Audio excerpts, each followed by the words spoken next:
All right. Good afternoon. Welcome to your Judiciary Committee. My name is Terrell McKinney. I represent District 11 in the State Legislature, which is North Omaha. And today I'm serving as the Vice Chair of the committee. We will start off having members of the committee and committee staff do self-introductions. Start at my far right with Senator Boswell. Carolyn Bosin, I am District 25, which is Southeast Lincoln, Lancaster County, all the way out through Bennett. Teresa Iba, District 44, which is 8 counties in Southwest Nebraska. Megan Kilty, Legal Counsel, and Janita Pierre-Lewis, Committee Clerk. Rick Holcroft, District 36, West and South Sarpy County. Barry Decay, District 40, Holt, Knox, Cedar, Antelope, northern part of Pierce, and northern part of Dixon County. Thank you. Also assisting us are committee pages, Isabel Code from Omaha, who is a political science and pre-law major at UNL, and Ethan Dunn from Omaha, who is a political science major at UNL as well. This afternoon, we will be hearing 5 bills and we'll be taking them up in the order listed outside the room. On the table to the side of the room, you will find blue testifier sheets. If you are planning to testify today, please fill one out and hand it to the pages when you come up. This will help us keep an accurate record of the hearing. If you do not wish to testify but would like to record your presence at the hearing, please fill out a gold sheet over by the same column. Also, I would note the legislature's policy that all letters for the record must be received by the committee by 8 a.m. on the morning of the hearing. Any handouts submitted by testifiers will also be included as a part of the record as exhibits. We would ask if you have any handouts that you please bring 10 copies and give them to the pages. If you need additional copies, the pages will be able to help provide you with them. Testimony for each bill will begin with the introducer's opening statement. After the opening statement, we will hear from supporters of the bill, then from those in opposition, followed by those speaking in a neutral capacity. The introducer of the bill will then be given the opportunity to make the closing statements if they do wish to. We ask that you begin your testimony by giving your first and last name, and please also spell it for the record. We'll be using a 3-minute light system today. When you begin your testimony, the light on the table will turn green. Yellow is your 1-minute warning, and red will ask you to give your final thoughts.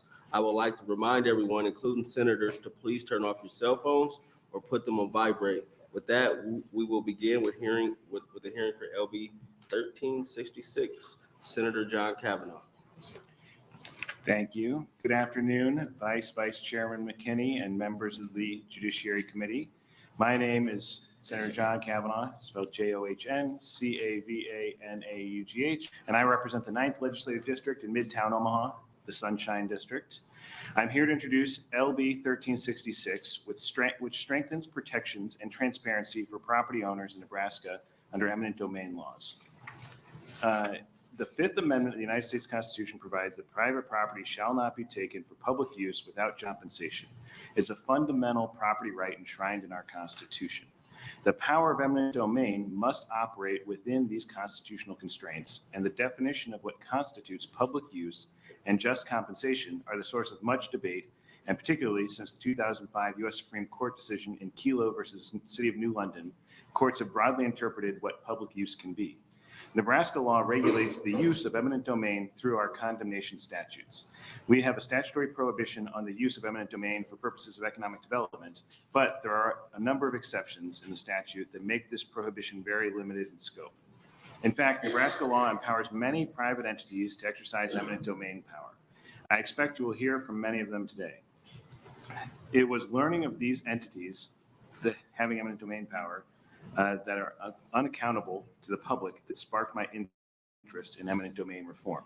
Last year, I brought a bill to require anyone with power of eminent domain to be subjected to the Open Meetings Act. Over the interim, I had a hearing in the Government Committee related to that bill, seeking input on what potential changes we could make to improve transparency and accountability in our eminent domain laws.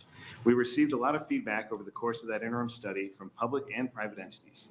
The common refrain, one which I'm sure you'll hear again today, was we rarely, if ever, use eminent domain, but it is an important tool in negotiations with landowners. And while I recognize Sometimes eminent domain may be a public necessity. I believe that it should be limited in scope and every effort should be made to protect property owners. When considering private entities exercising eminent domain power, I believe that there should be some mechanism of public accountability. LB 1366 makes several changes to the condemnation laws based on the feedback we received from that hearing. First, it provides a definition of good faith negotiations, an attempt to agree consisting of an offer of at least fair market value or that a reasonable owner would accept, and a reasonable effort to induce the owner to accept it. Good faith is already required in the law before petitioning for eminent domain, but evidence of good faith currently has a minimal requirement under state law. LB 1366 requires that an appraisal be shared with the property owner at the time of negotiation as evidence of good faith. Recognizing that a formal appraisal may require additional expenses, I'm willing to consider alternative language consistent with the intent of this change. What's important is that the condemner provides a factual basis for their offer and discloses that to the property owner at the time of negotiation. Second, it provides that if approval of an other agency is required, the condemner shall set forth the approval in writing in the petition. The current statute says that the condemner should set forth the approval, which is a crucial difference. Third, it requires that a political subdivision of the state of Nebraska shall not take property by eminent domain outside of its boundaries without a majority vote of the governing body of the county, city, or village where the property is located. And I just want to stress that part. This is I think, maybe part of confusion. It says that they can condemn outside of their political subdivisions with the other government agency. It doesn't require a vote of the people, and it doesn't necessarily require their approval. It requires that they use them to condemn the property. We might have some confusion about that. This is an important protection of property owners who have no political recourse when a public body that they did not elect exercises power over them. They have no ability to petition their government because the government that took their property is a government that does not represent them. With this provision, the city council, village board, or county board would vote to approve the taking outside of the subdivision's political. It requires, fourth, it requires that a private entity exercising eminent domain power anywhere in the state of Nebraska needs the approval of the majority of the governing body of the city, county, or village where the property is located. Again, this is about accountability. Private companies exercising condemnation power with no ability to be checked by elected representatives should frighten us all. It encourages coercive tactics and leaves property owners at the mercy of those who will rarely, if ever, face public scrutiny for their actions. Fundamentally, the power of eminent domain is supposed to be for public use, and thus a body that is accountable to the public, not shareholders, should be responsible for approving its use. Next, it requires that a private entity exercising eminent domain for purposes of a pipeline must receive approval of the Public Service Commission for all pipeline routes. The Public Service Commission is concerned that they currently only have authority over the routes of major oil pipelines like the previously proposed Keystone XL. It's not my intention to expand the jurisdiction of the Public Service Commission. I only intend that those who are already need approval of the Public Service Commission obtain approval prior to the exercise of eminent domain. If the language needs clarification to alternative language. Finally, it requires that if a property is not used or is no longer necessary for public use, the condemnee shall have the right to have the title or interest returned for the amount of the condemnation award. I've heard some concerns that an indefinite period of time might create uncertainty in titles. So I'm willing to consider alternative language consistent with the intent of this bill. There's been quite a bit of interest in this bill, as I assume you can see from the room, since I introduced it. I intend to take constructive criticisms in the spirit they are intended, and if they can be incorporated into LB 1366 without undermining the intent, I will consider those changes. I look forward to hearing from everyone who will testify today about LB 1366. I ask the committee to carefully consider the rights of property owners in this discussion and advance this important bill. I'd be happy to take any questions. Thank you, Senator Cavanaugh. Is there any questions from the committee? Seeing none, thank you. Thank you. We'll welcome up the first proponent.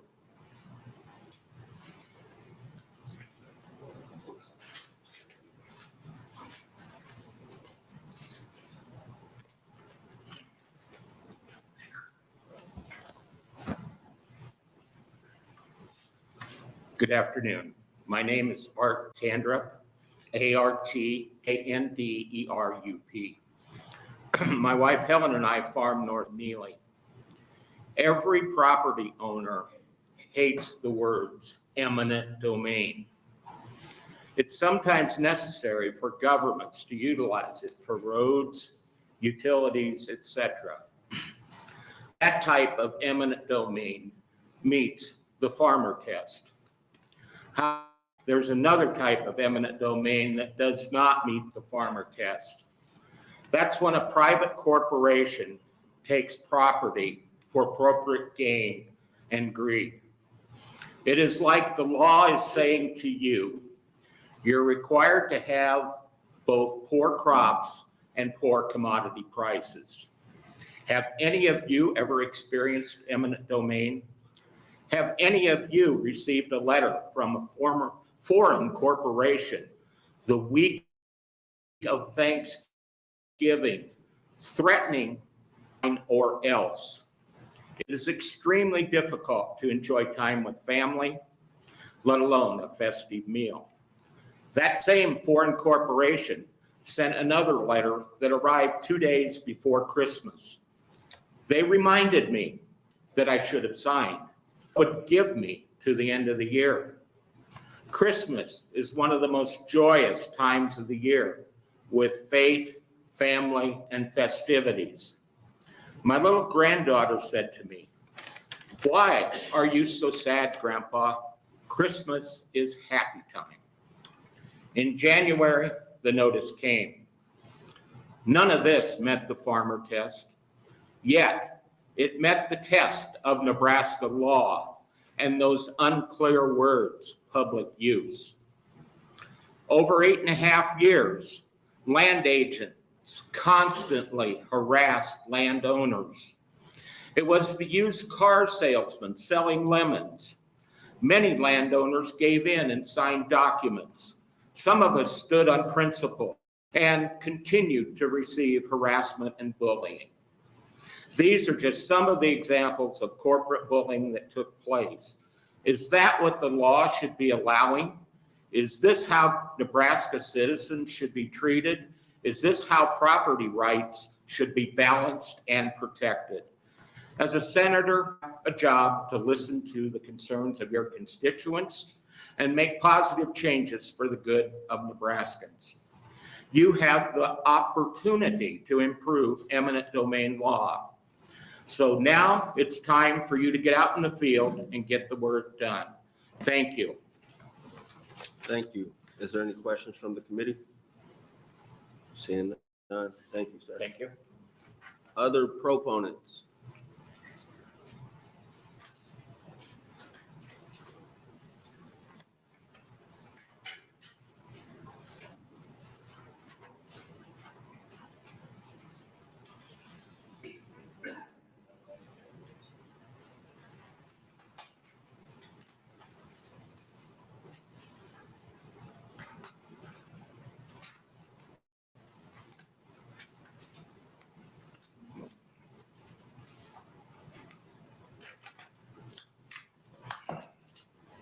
Yeah, good afternoon.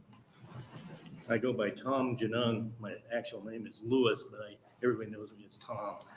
So that's TOMGENUNG, and I reside in Hastings, but I'm from northern Nebraska.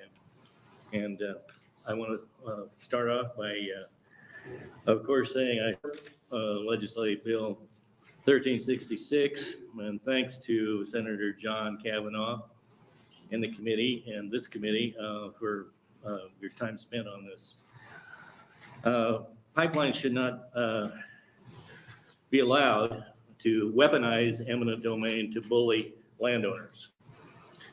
Like I said, I grew up in northern Nebraska and I attended a one-room county. Yeah, it was uphill both ways.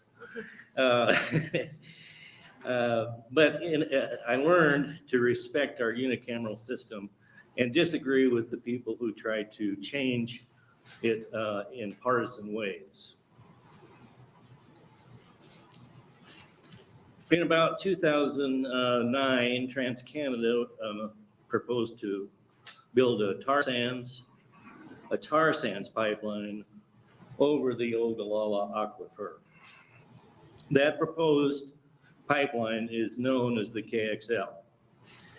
The original proposed route crossed land owned by my family. In fact, an easement was signed by my family. Later, TransCanada selected a different proposed route, and incidentally, it still crossed the Ogallala Aquifer. Fortunately, TransCanada discontinued the KXL project after about 12 years of resistance from tribes, landowners, and environmental groups.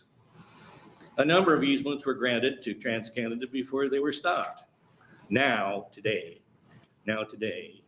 and for almost 2 years, landowners are threatened again by carbon pipelines. Land agents for these companies have used the threat of eminent domain as one of the tactics to bully landowners.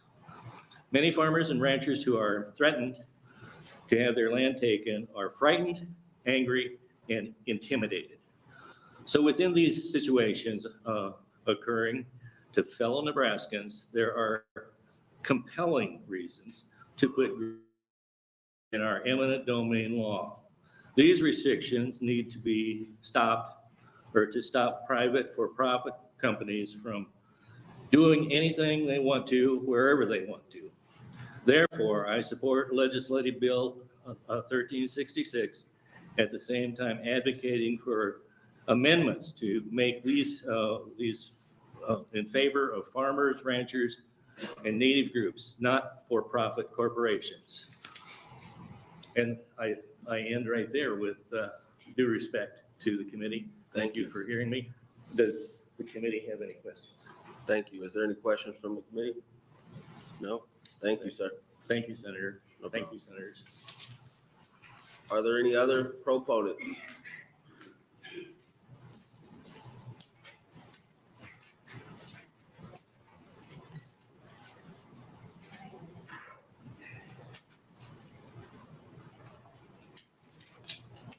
Good afternoon. My name is Shannon Graves, SHANNON-GRAVS. I am from Northern York County. Senator Cavanaugh spoke of negotiations in good faith. I was one of the landowners that was affected by the preferred route of the Keystone Pipeline, and I've helped with landowners now being affected by the Summit Carbon Pipeline. And I just want to tell you a few things I've learned in the years of opposition to these pipelines. Good faith negotiations is a misnomer.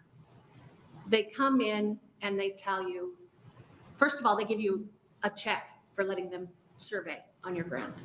With that information, they then send you a 1099, so you get, file with the IRS.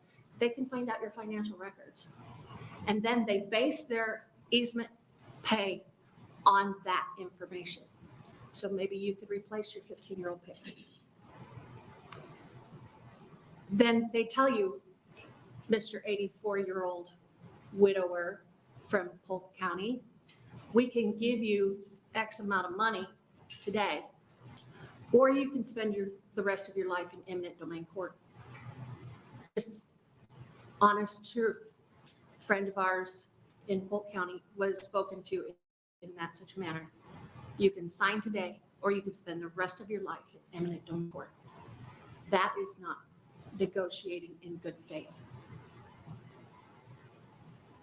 There needs to be a stricter law on eminent domain for private gain. That's exactly what Keystone XL is. That's exactly what the Summit Pipeline is. It is not to do with anything that we can benefit from. It's what they benefit from, which is using our land for their profit. I guess that's all I have to say. Thank you. Are there any questions from the committee? No? Thank you for your time. Are there other proponents?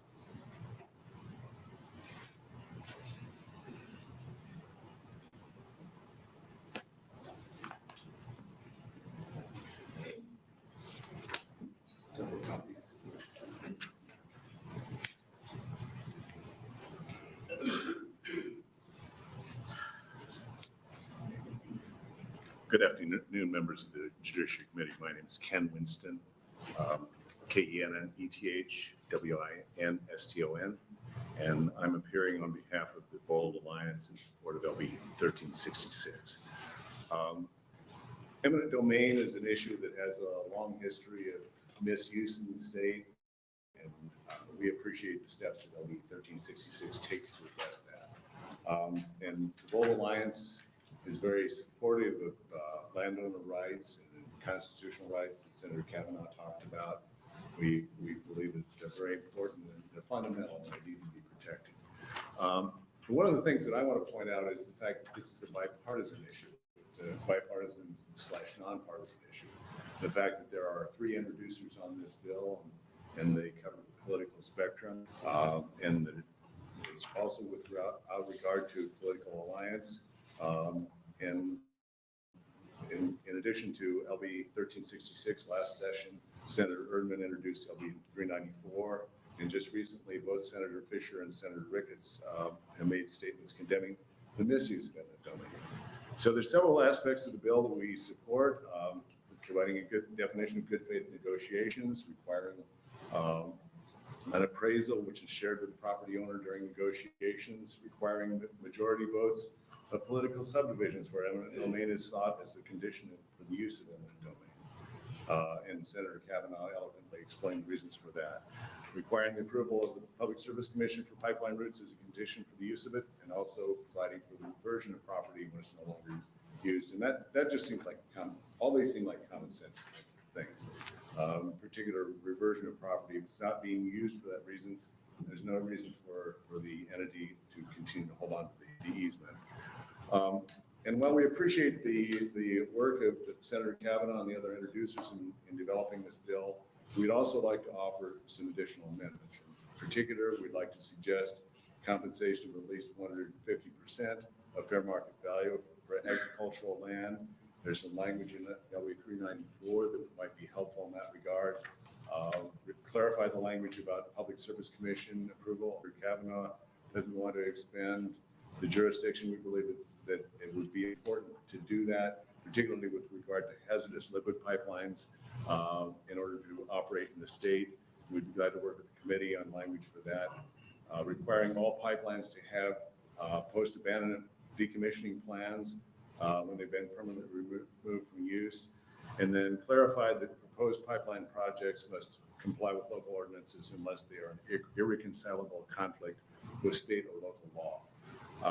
And then I guess finally, I'd just like to say we'd be glad to work with the committee, with your committee council, and with committee members and with Senator Cavanaugh and the other introducers to develop language in areas that we've suggested. And we asked to have LB 1366 advanced for consideration by the entire legislature. Thank you. Are there any questions from the committee? Seeing none, thank you. Thank you.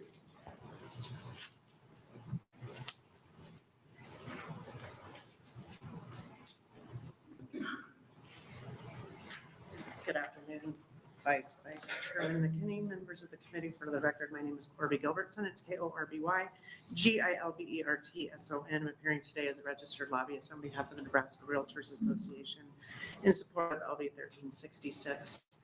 The Nebraska Realtors has always been a staunch protector of property rights and feel that this bill fits right along those goals.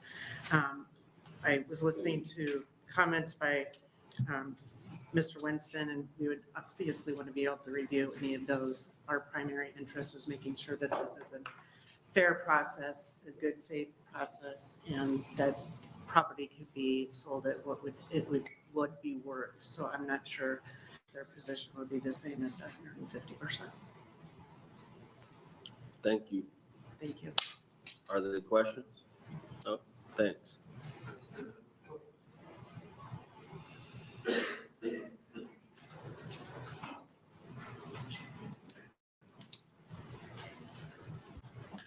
Good afternoon, senators and allies in the room. Some allies on this issue and some opponents that were allies on other issues, which is the nature of working in Nebraska. My name is Jane Klebb, K-L-E-E-B.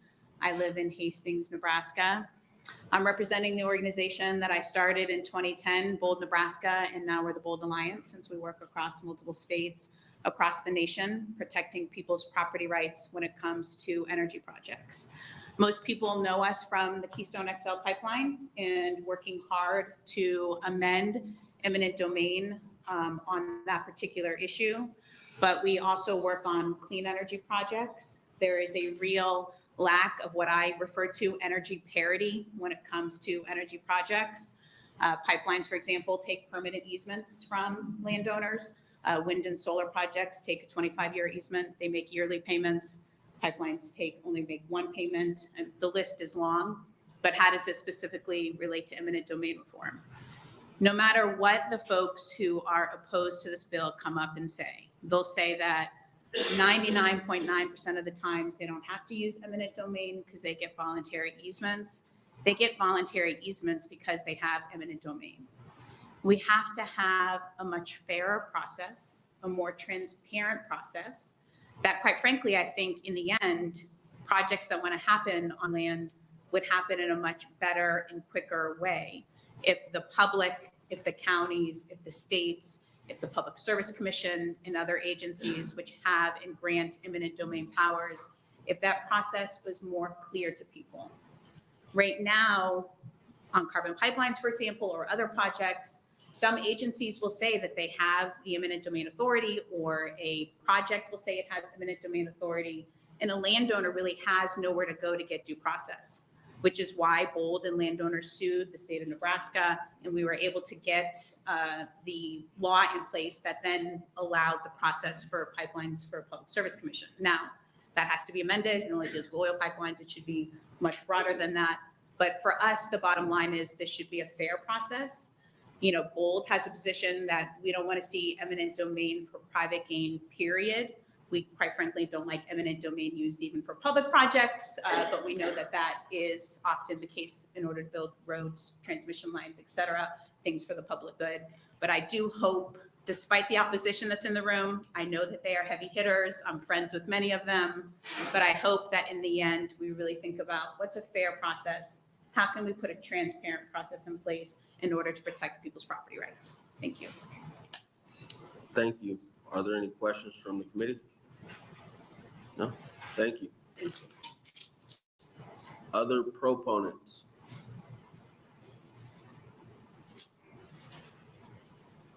Are there any opponents?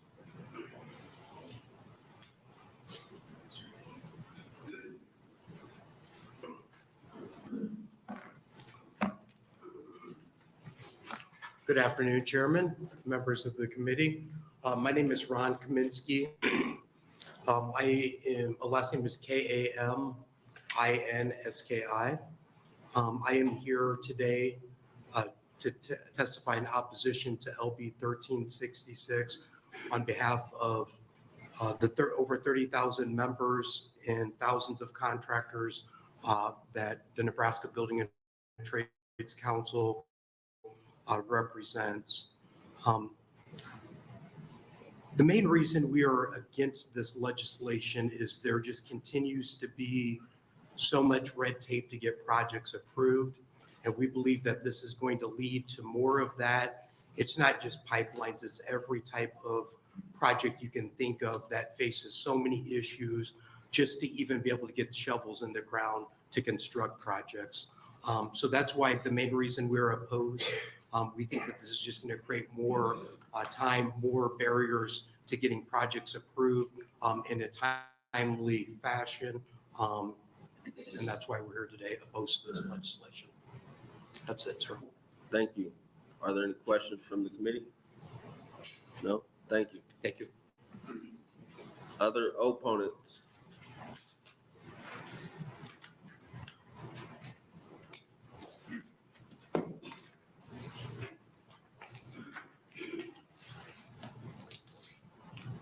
Good afternoon, members of the committee. My name is John McClure, John MC capital CLURE. I'm Executive Vice President and General Counsel for Nebraska Public Power District. I'm here today testifying in opposition to 1366 on behalf of NPPD as well as the Nebraska Power Association, which is a voluntary association of all the electric utilities in the state. There's several things I'd like to point out. I appreciate Senator Cavanaugh's interest and passion about this issue. He invited me to testify at the interim hearing in front of the government committee last October. The one thing that was clear to me from that hearing and from the hearing today is there's no reason to target the electric utility industry in this state within the scope of this bill. It was mentioned by a previous witness that we'll come say we get lots of voluntary easements. I shared this in October with the government committee. I'll share it again today. This is for NPPD only. Between 2009 and 2018, all the transmission projects we completed in the state varied in terms of voluntary easements from 97.6% voluntary easements to 100%. And on 1, 2, 3, 4, 5, 6, 7, 8 projects, we had 100% voluntary easements on 5 of them. So, and those ranged in length from just under 10 miles to close to 80 miles for those transmission projects. Electricity, as you all know, is absolutely critical to our way of life. You think about the fundamental physical needs of people, water, food, shelter, none of those work without electricity. We provide an essential service. And if we build a transmission line that's 300 miles long or 200 miles long, or even 50 miles long, and it's crossing an area outside of NPPD's jurisdictional territory, and we serve all or parts of 84 of 93 counties, should 3 members of the board of supervisors be able to stop that project that might benefit 1 million people? We don't think that's sound public policy. We think there are good reasons to exclude public power and the electric industry from whatever may move forward here, based on what the track record's been, based on the fact that there's plenty of public access to how decisions of public power entities are made in the state. And most of what we do are easements only, and I can certainly talk more about that in terms of compensation and other considerations, but I see I have a red light and I want to be respectful of the time. Thank you. Is there any questions from the committee? Last one. Senator Ibach. I'm intrigued by your information, so if you go ahead. Talk to us a little bit about your compensation process and how you arrive at those numbers. And I'll speak for NPPD. So our process, if we're doing a line, is we do go find an independent appraiser. And we, depending on the type of land we'll be going through, we get appraisal. What's the fair market value for this land? Is it irrigated cropland? Is it dry land, cropland? Is it pasture land? What's the nature of the land that will be impacted? By state law, we generally have to put transmission lines on the section or half section line. So often they're on the edge of the landowner's property because of that. We then go in and have a payment formula based on the width of the easement that essentially, by the time you look at what we pay for the easement, and in our case, we also make payments for structures that are put on the property, the landowner typically gets fee value for that, and yet it's only an easement, and they retain the right to use that for their purposes they're using for today. So crops, grazing, whatever those purposes are, they're allowed to continue using that. Another thing that's we have in our easements, and we've exercised this in the Bellevue area and other places, if we in the use of a transmission facility and we remove it and we don't put anything back in 5 years, that reverts automatically, and we release those easements back to the current landowner. So we used to have a power plant in Bellevue, Nebraska, Kramer Station. That was decommissioned a number of years ago. We had transmission lines in Bellevue and other areas, and we went in, removed those, restored the areas, and released all the easements. So we're doing a number of things that are already in the statute. The words may not be a perfect match with how we do things. In fact, I think our process is better on how we release an easement because we don't require them to reimburse us for what they will pay. And I think at some point that wouldn't make sense. But anyway, that for something such as critical infrastructure, which electricity is, that we have the ability to exercise on this limited basis and with full protection to the landowner for their constitutional right to be justly compensated, to be fairly compensated for the interest that is taken to clearly serve the public, which is a reliable supply of electricity. And I sat in a committee hearing yesterday for 3 hours where that was the main topic of discussion, is making sure we have a reliable supply of electricity to serve Nebraskans. Very good. Thank you. Thank you, Mr. Vice Chair. Thank you, Senator Decay. Thank you. When you're within the negotiating process with landowners as far as obtaining easement stuff, and they show concerns of where in MPPD's system is electric lines, do you have processes in place to divert or move the lines or move the project a certain degree?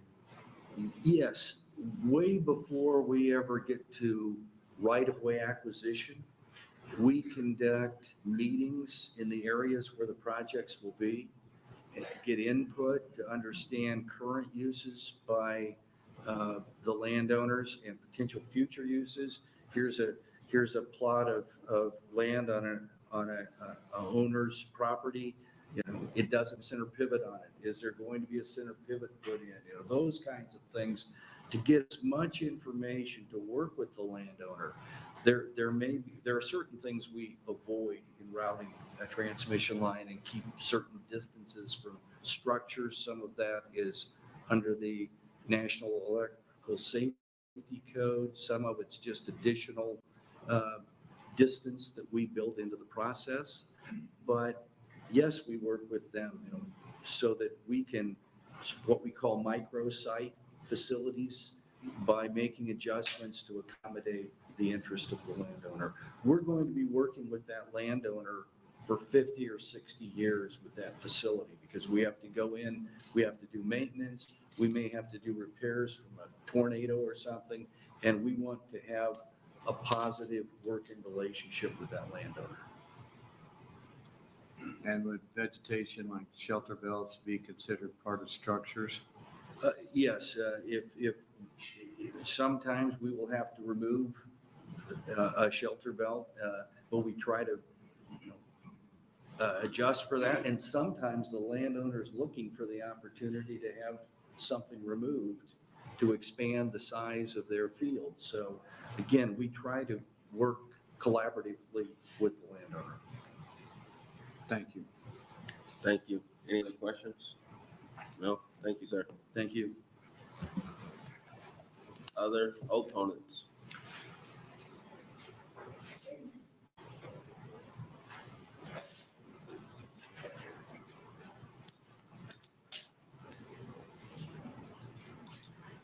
Good afternoon. My name is Terry Hansen, Terryhansen. I am with Local 571 Union Engineers. We're opposed to this. Basically, it adds a lot of red tape for us, and that makes it very tough. And like I said, our union does a lot of large projects with long lead times, and we're trying not to dissuade that. So, I mean, for us, it's just mostly the red tape issues. And, I represent nearly 860 some people, so we're trying to get to work. And that's short and sweet. All right, thank you. Any questions? I got a question. What do you foresee as the red tape issues? With some of this, like I said, the system's kind of working the way it is, and just adding all this other stuff to it is going to slow the process down. We already have really long wait times on these projects and everything else. So for us, the longer that, it dissuades some of our contractors, so it could lead to the possibility of us losing work and trying to get our membership to work. All right, thank you.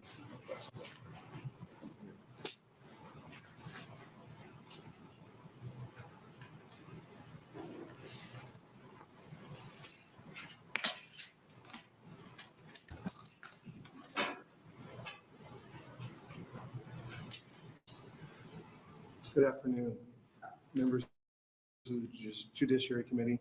My name is Jacob Farrell. That's JACOB-FARRELL. I serve as manager of real property and land management for Omaha Public Power District. I'm also the past international president of the International Right-of-Way Association and current chair of the International Marketing and Membership Committee for the International Right-of-Way Association. And I serve as a core member for the formation of a Nebraska chapter of the International Public Participation. I'm here to testify on behalf of OPPD in opposition of 1366, which would significantly impair our ability to meet the public's growing demand for reliable and affordable electricity. LB 1366 would deprive Nebraska's public utilities of a seldom used but necessary tool that assists us in fulfilling our legal obligation to serve all customers. As someone who's worked in the right-of-way industry for almost 20 years, to reach fair agreements with property owners, I can tell you that eminent domain is an invaluable tool that is essential in many cases to achieve negotiated resolutions and, of course, keeping critical systems running if those negotiations break down. Requiring a vote of eminent domain action would effectively give veto power to any single village board, county board, or city council, allowing a very small group of people to block critical public infrastructure projects with the potential to inversely impact the reliability and our ability to deliver essential service to Nebraskans. At a minimum, this bill would require Nebraska's public utilities to pay exorbitant amounts to obtain rights of way or compel us to relocate projects. This would greatly increase our costs, forcing Nebraskans to pay higher electrical rates. This bill also runs contrary to a long recognized power that eminent domain holds in common law and our state and federal constitutions, which requires due process and fair compensation to obtain private property for public use. And while the concept of providing an appraisal to landowners seems reasonable, and OPPD generally does provide them, there is no definition to what that constitutes. This ambiguity will be exploited. Finally, this bill undermines the local control granted to Nebraska's elected public power district board members who already are accountable to our voters. In OPPD service territory, we anticipate the need for an additional 100 megawatts of generation annually. With accompanying transmission infrastructure over the next several years, that level of growth is unprecedented, and frankly, it's a big challenge. Meeting the demand over the next several decades is going to require a lot of long-term planning and new investments in energy production.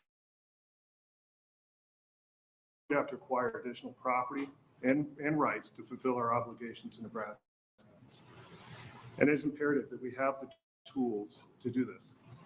OPPD's infrastructure surpasses the boundaries of our service territory, and it serves not only our customers, but communities and our electrical partners. And I see my time is red here, so I'll stop there. All right, thank you. Yeah. Are there any questions? Senator Ibach? I'd like you to finish your comments, but I'd also like you to speak to the legal obligations that you have for implementing your power sources and locating your equipment on different locations. I appreciate it. If I'm understanding what's OPPD obligations to. So as a political subdivision created by the state here, we're legally obligated to serve the customers in our service territory. So when there's a growth or a request for service, we're obligated to serve through our statutes. So is that what you're looking for? Yes, thank you. And then did you have other comments that you wanted to finish? Yeah, if you're okay, I'll finish if that's okay. So I do want to finish because as a topic here, we do invoke eminent domain, right? But it's only after we've exhausted every other option and to reach a fair and mutually agreeable solution that benefits the property owner and the public. And we don't want to use it, right? We don't lean in with it. We don't threaten it. And our elected governing body has to approve any such action. My team and I have sat at countless kitchen tables over the past years, listening to homeowners' concerns and trying to reach common ground. We build long-term relationships, and much like MPPD just said, there's times we have to go back. This is perpetuity to provide maintenance, rebuild these transmission lines. We work hard to educate the public and solicit feedback and build support for our project, and we take great pride in reaching voluntary easements with the vast majority of our landowners. Out of the 1,103 property easements and acquisitions we've had over the past decade, we condemned 33 tracts, or 3%. Having said that, there are some rare instances that eminent domain is required. But we believe that the current Nebraska law provides many safeguards to balance the rights of the property owner and the need for critical public infrastructure. And then with that, I can take questions, but I do want to state that we request that the committee not advance LB 1366. Thank you. Thank you, Mr. Chair. Thank you. Appreciate that extra time. Senator Decay? Thank you. In cases where you do need to use eminent domain, you still go back probably within the realm of what your first offers were on what's fair market value to the landowners or business owners, whatever. That's a really good question. So OPPD gets appraisals for all property acquisitions. We go in with the best of intentions, but understand that you have to expect the worst, right? And at the worst is eminent domain, and we use appraisals during that process. So there are cases where we've negotiated a large amount above to try to settle some things, and we haven't gone back to the appraised value. We stay, because at the end of the day, we negotiate all the way up to the steps of the courthouse to try to find the resolution. Because again, nobody likes to go through this process. So we haven't, in those 33 cases we've condemned over the past 10 years, we have not gone back down to the original offer. We've maintained. When you are dealing in that realm, do you use the same market value with the customers that sign voluntary easements, or how do you come to a pay structure on that? Yes. So during a linear project, what becomes very difficult is everyone talks, right? So the worst thing you can do, from my experience, is that the holdouts or the people at the end would get paid more money just to finish the project. Out of respect for those who worked with us and signed easements earlier, we try to maintain or stay at that appraised value as best we can. Thank you. All right, thank you. Any other questions? No, thank you. Thank you for your time.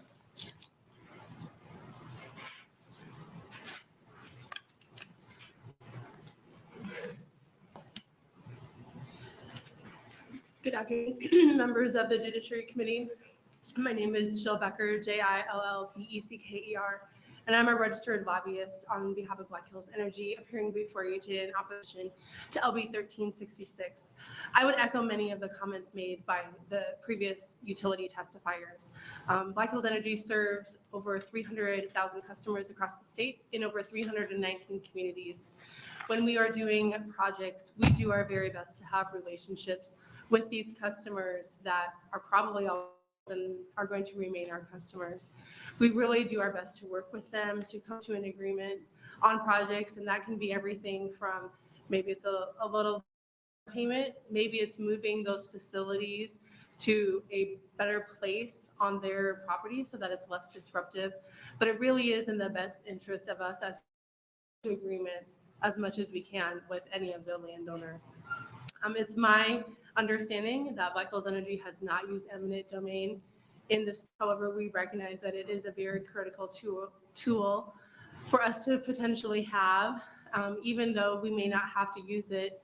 As you've heard from other utilities, we have to be able to serve our customers. And so sometimes those situations really just do require some intense negotiations. But so far, we've been able to always come to agreement. So those comments, I would just reiterate our opposition to the bill and be happy to answer any questions. Thank you. Are there any questions? No, thank you. Thank you.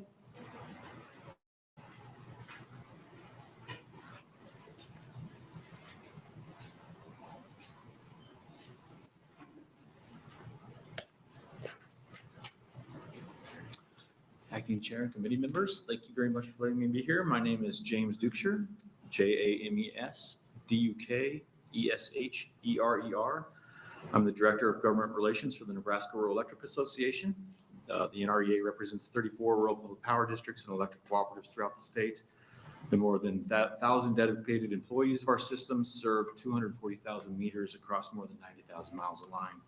I'm also testifying today on behalf of the Nebraska State Chamber of Commerce and Industry in opposition to this bill. Public Power's opposition to the bill has already been well stated, so I'll simply start with thanking those that came before me and agreeing with their testimony.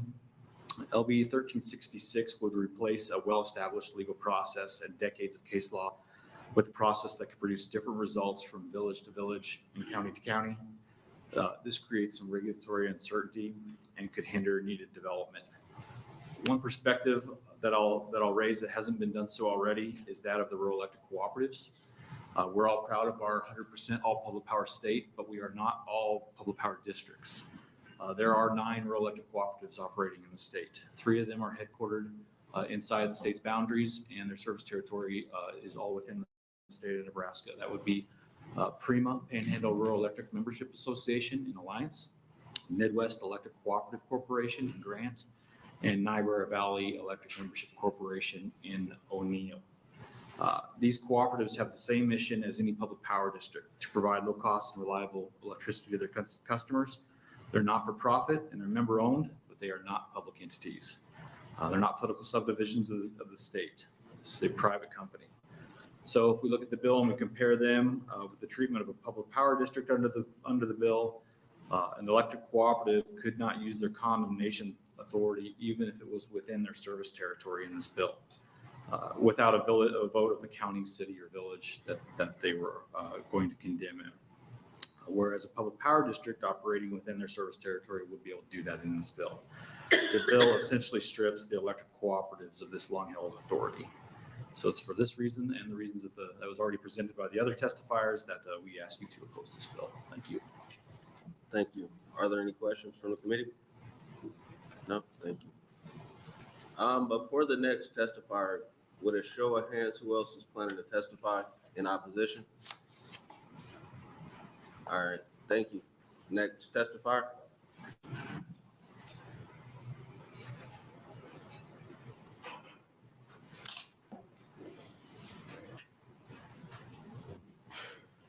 Thank you, Mr. Vice Chairman, Senators, and committee members. My name is Josh Schultz, JOSHSCHULTZ.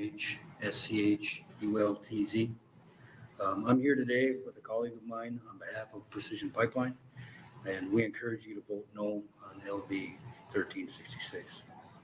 As we all know, eminent domain can create immense tension in communities, and the use of eminent domain should always be last resort, which is why it is imperative to fully understand how these proposed changes will impact the communities and future infrastructure projects in your state.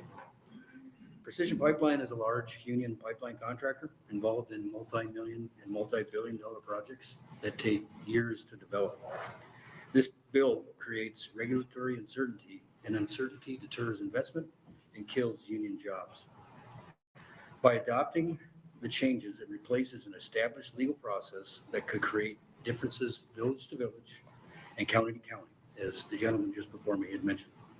Let's think about that. If an investor is evaluating the risks of an investment that takes years to develop to begin with, wouldn't they be more apt to fund a project in a less uncertainty in a state that they can get the approvals in place?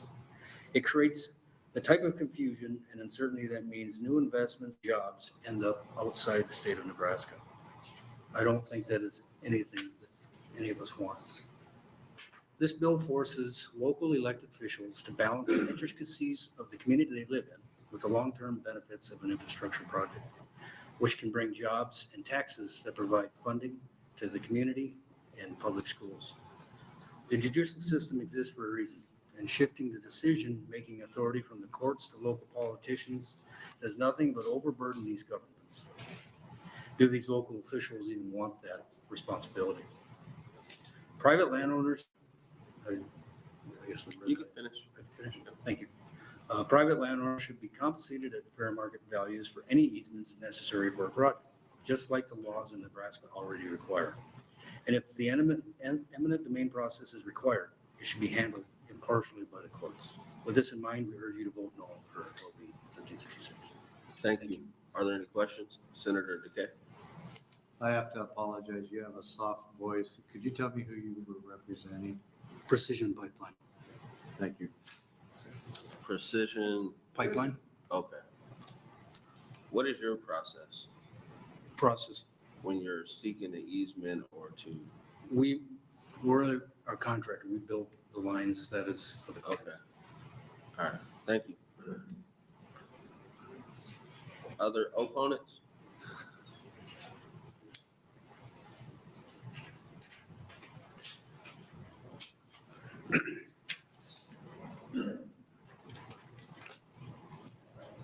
Good afternoon. My name is Richard Grabo. First name is spelled Richard. Last name is Grabow.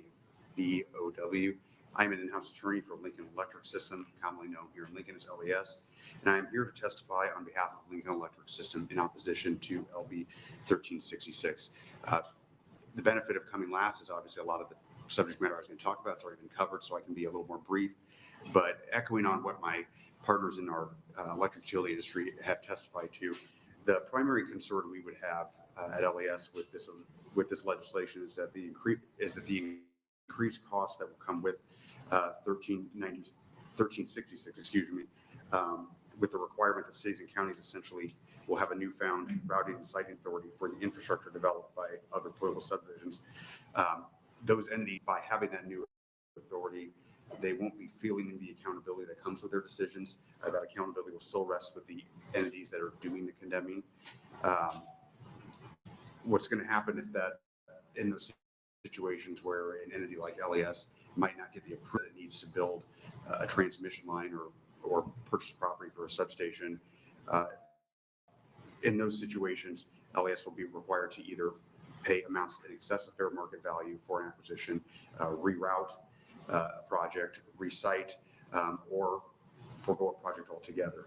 And the big concern with any of that is that LES is usually one of the first entities out there on the fringe of Lincoln to help further new development to add housing. And what we've obviously heard over the last several years in Lincoln and probably statewide is that affordable housing is getting harder and harder to come by.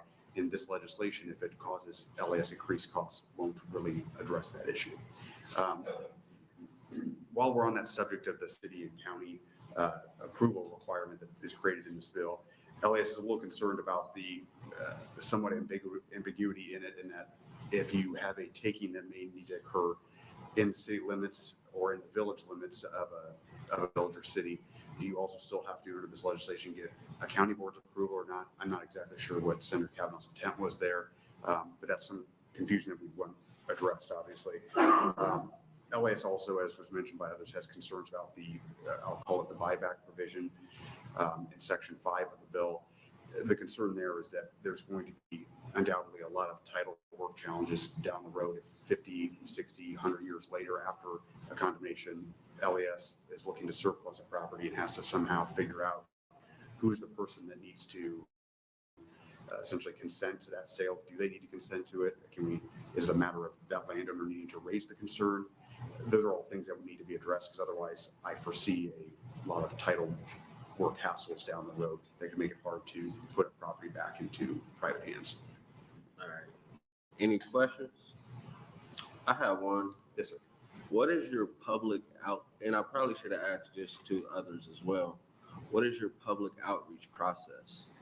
It's going to depend, different than my peers at, for example, OPD and NPD. We don't build as much transmission. Those are the higher voltage, larger scale lines. When we do build those, typically we'll go through a process, and we haven't built a greenfield, meaning a brand new line. And it's probably been 2017, I think was the last time we built one in that process was going on almost 10 years ago to cite it. But what we'll do is we'll look at where we're looking to actually construct the line. We'll look at the land use plans for the future that the city and county have developed. We'll try to get as much publication, much notice out there through our meetings, through newspaper articles, other media sources, to kind of invite people who are going to be in the affected area to, as much as possible, tell us where you would like this to be at. I mean, we're constrained to some degree because we have to, usually with a transmission line attached to substations together, so we can't just go absolutely everywhere, but we do have some wiggle room in where we can cite things, and we do take seriously what people ask of us, because we do know there are sensitivities that people have particular preferences of where a line is cited, and as much as we can work within that, we're going to do that. All right, thank you. Any other questions? It's not lost on me that you came up when I stepped out. Yes. So, Thank you. yeah. Other opponents?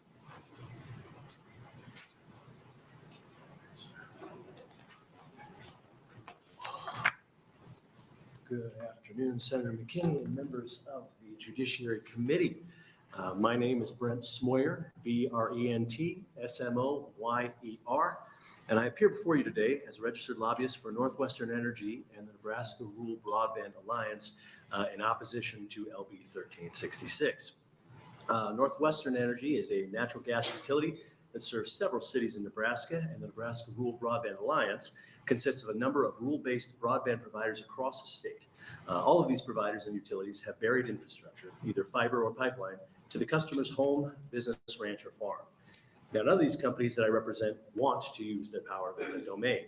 In fact, when we polled our clients, none ever even recalled having to use it. That said, without the power of eminent domain, these companies, all of which provide a public service, would be unable to negotiate easements necessary to build and maintain infrastructure necessary to serve the public. Now, our clients, like most good Nebraska utilities and telecom carriers, view landowners as their neighbors. In fact, nearly all of these landowners are their customers, and our clients do everything they can to negotiate fair and reasonable easement agreements with landowners. And they've always been successful in their collaboration with landowners, their neighbors, of course.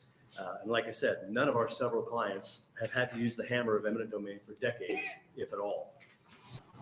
Now, while they may have been successful in avoiding the exercise of eminent domain, it's a power they can't afford to lose. To use a popular legislative cliche that I know Senator McKinney's probably heard hammered for 4 years, and the rest of you who are still fairly new, trust me, this one will come back over and over, but it's another tool in the toolbox to help serve Nebraskans.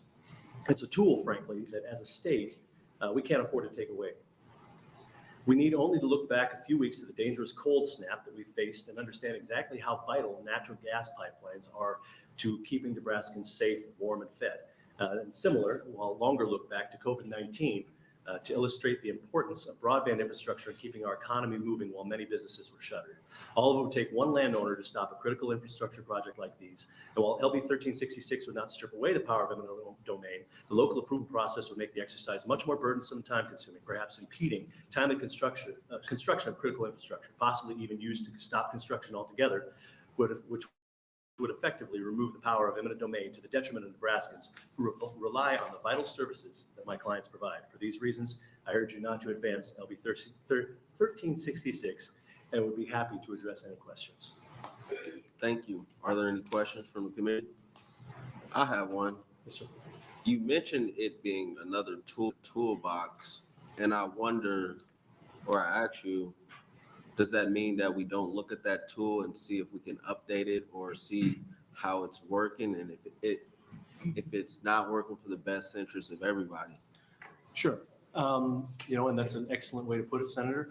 But I think in the case of eminent domain, I think anybody who preceded me in terms of testimony and anybody who will follow would likely point out that it's a tool of last resort, very last resort. When you are trying to, let's say, firefighters are trying to get in and help somebody trapped in a car or a burning building, you try the door handle first. You try a lot of things before you end up going to the jaws of life. And in this case, eminent domain is almost that sort of jaws of life situation where we don't want to use it unless we absolutely positively have to, and all other tools have been exhausted. You say that, but I think somebody prior said they needed eminent domain. They needed to have that tool to get people to essentially agree to sell or whatever. So it doesn't seem like it's a tool of last resort because it's a tool that's being used throughout the process to get to the end goal. Well, respectfully, Senator, I think technically it can do both things at once, right? Again, going back to the car analogy or your home, you don't necessarily want the firefighters to do as much damage as possible trying to get you out. You just want them to get you out. And so in this case, knowing that that's the damage that could come, or knowing eminent domain is the last resort that could come, it certainly encourages you to try and work through something. Because again, you don't want to do that. Same would be stated for just generally going to court. If Senator Wayne were here, I'm sure he'd tell you, negotiations constantly up to the steps of the courthouse even before you move on with the case. You don't want to litigate. You don't want to bring these things forward. But again, it's just. It could be both. It is a last resort, but it's a last resort that, again, nobody wants to get to when they see it on the horizon. But if it's a tool of last resort, what's wrong with going through an additional process if it's a tool of last resort? Sure. Well, I can't speak for the others around me, but I can certainly speak for our clients. Again, we are talking about the importance of getting folks served immediately. I know, again, the examples I use with the cold snap. If we're looking at natural gas trying to get out to folks, we need that done as soon as possible. We want to. I know you've done work on trying to improve housing access, and in order to get those houses hooked up to natural gas, we've got to get these pipelines built. We've got to get these things done, and so we try and cooperate with those neighbors to get these things done.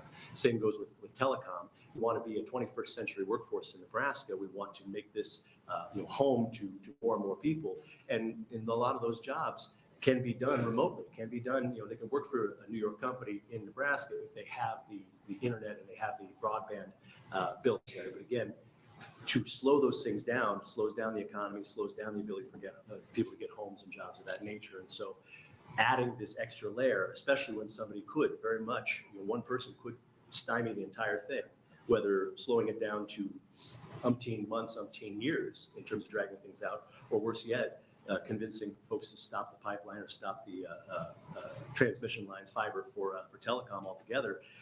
It's just a dangerous risk, I think. Yeah, but then we're also balancing the need for it to be used for development against the need to protect people's properties. It's true. And it has to be balanced some way. And some people might argue, property owners might argue it's not balanced. That is fair, Senator. And, that's why I'm glad I'm on this side of the table and you guys are on that side. You get to decide the balance. But ultimately, I think at least my clients would state that 1366 might be the wrong tool for balance, so to speak. And there might be another way to go about it. But at least in terms of this bill itself, we feel like it would tip the balance in the wrong way. All right. Thank you. Any other questions? No? Thank you. Thank you.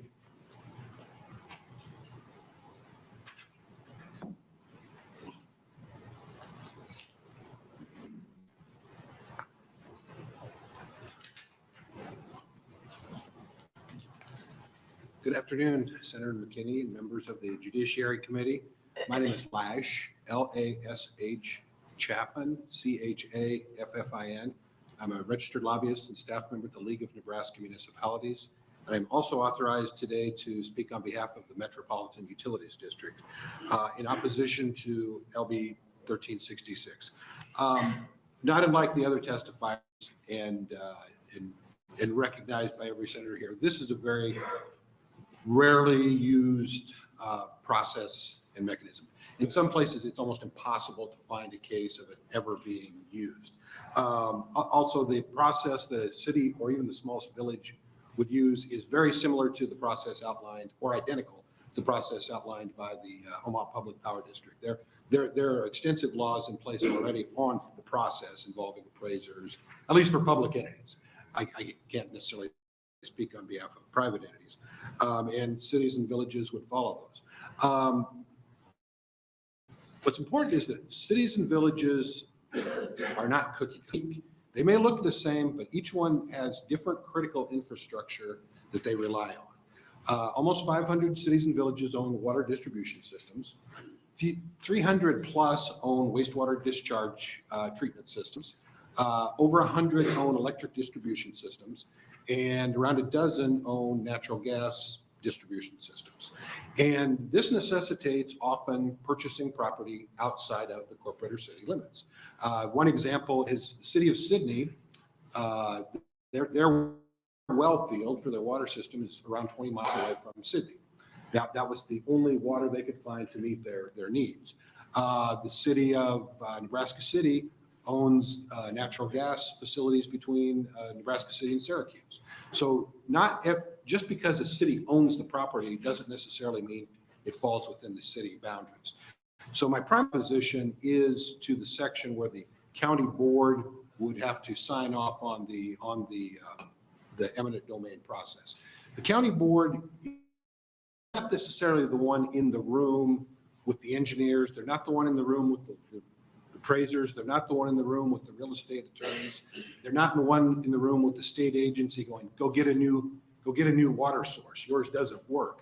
So I think they're probably inadequate to be a part of a place from a city that may be purchasing land outside of their jurisdiction. It seems like it's the wrong source. That said, I will say I've been very impressed with how much the introducer of the bill has tried to learn how city and village government works, and is very quick to recognize that it's not a cookie cutter process, and that everybody is a little unique. And I appreciate the dialogue we've had on that, and I would be open to continue to dialogue to meet his goals, if that's possible. May not be possible, but when I'm open to that process. Okay, thank you. Are there any questions from the committee? Seeing none, thank you. Other opponents?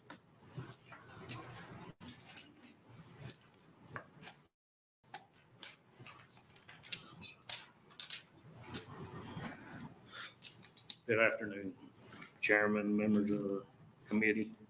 My name is Todd Hartle, TODDHARTLE. I'm here on behalf of the Pipeliners Local Union 798. And I encourage you to vote no on LB 1366. Local Union 798 has union pipeline jurisdiction in 42 states.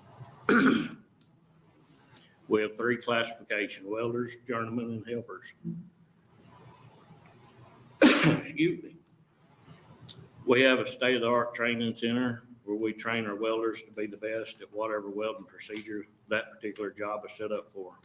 We get paid a fair wage and benefits to support our families. We're highly skilled labor with over 6,000 members that work on these pipelines for a living. This bill creates regulatory uncertainty, and uncertainty dissuades investment and kills union jobs that my members count on. We already have a well-established legal process. Our union is involved in large projects, and it takes years to get right-of-way and permits to proceed jobs. To give this responsibility to local officials would force them to choose between their neighbors or long-term benefits for the county state, such as jobs and taxes. The use of eminent domain should always be used as a last resort. And if this process be unfortunately required, it is best managed by impartially by the courts. Private landowners should be compensated at fair market value for these easements, just like the laws in Nebraska already require. With this in mind, I urge you to vote no on LB 1366. Thank you. Are there any questions? Seeing none, thank you for your testimony. Are there other opponents? Is there anyone here to testify in a neutral capacity?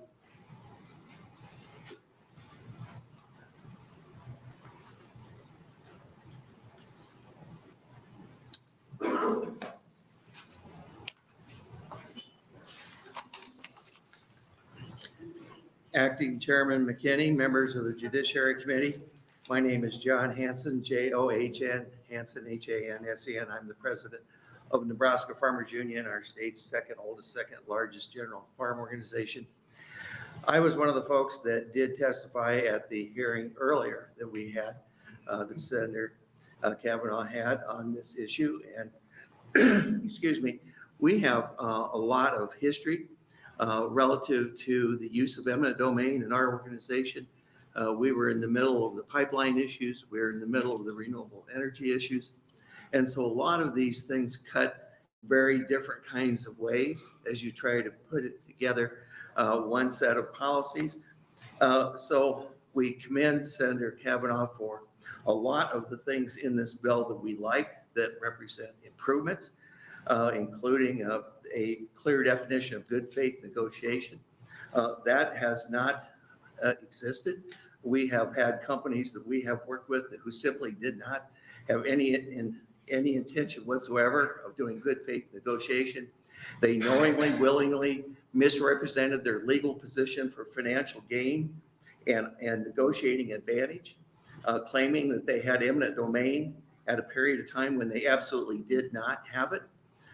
They called up widows after 10 o'clock at night and before 6:30 in the morning and told them if they didn't take the offer on the table that eminent domain was going to take everything and they'll get nothing.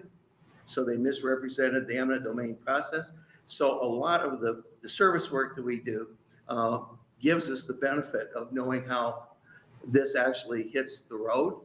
And so we like the part about requiring an appraisal shared with the owner at the time of the negotiations as evidence of good faith. That's an improvement. We like the condemner shall set forth approval in writing of an agency if such approval is required. We had folks that did not have approval that they needed to be able to be moving forward, and yet they were. And so there's just a lot of things we like in here, but there's also some of the issues that I raised earlier that I think needs to be addressed. And that is that in the case of the misuse of eminent domain, where is the oversight? Where is the complaint system? Where is the ability to be able to have something that looks like someone designated to be able to carry out appropriate penalties? That it's just not in there. And there has to be some teeth in this, because we can't assume that everybody in the business community or in some of these entities are in fact operating in good faith, because they're simply not. They're not the normal rules of conduct. So when you have hardcore folks, you need enforcement. And I have other issues, but I'm out of time, Mr. Chairman. So with Thank that, you. I'd be glad to answer any questions. Thank you. Are there any questions from the committee? I would ask, what are your other concerns? So in the case of when you're treating public power, who's negotiating with landowners on easements, and we have a lot of experience in that as well. It has been an extremely positive process. The most complaints that I've heard from landowners was the fact that NPPD was giving them too much information and having too many meetings when they were building the line between Columbus and Lincoln. And I said, well, would you rather have it that way or the other way? They're going out of their way to try to make you aware of everything that's going on. And NPPD, to their credit, every time there was an opportunity where there was a landowner issue relative to how the line itself was to be run, NPPD was, in my opinion, went out of their way to accommodate the needs of landowners. And so you have that on one side, and then you have the pipeline folks who, once you get the approval of the Public Service Commission, then even that private company pretty much is good to go because the route has been approved. And when we work with landowners on the Trans-Canada pipeline, the pipeline folks were not, because the route had been approved. So there is an old cemetery. So there is a really material problem with that particular route that could have been accommodated by a change. Were they willing to change? No. It's a completely different experience.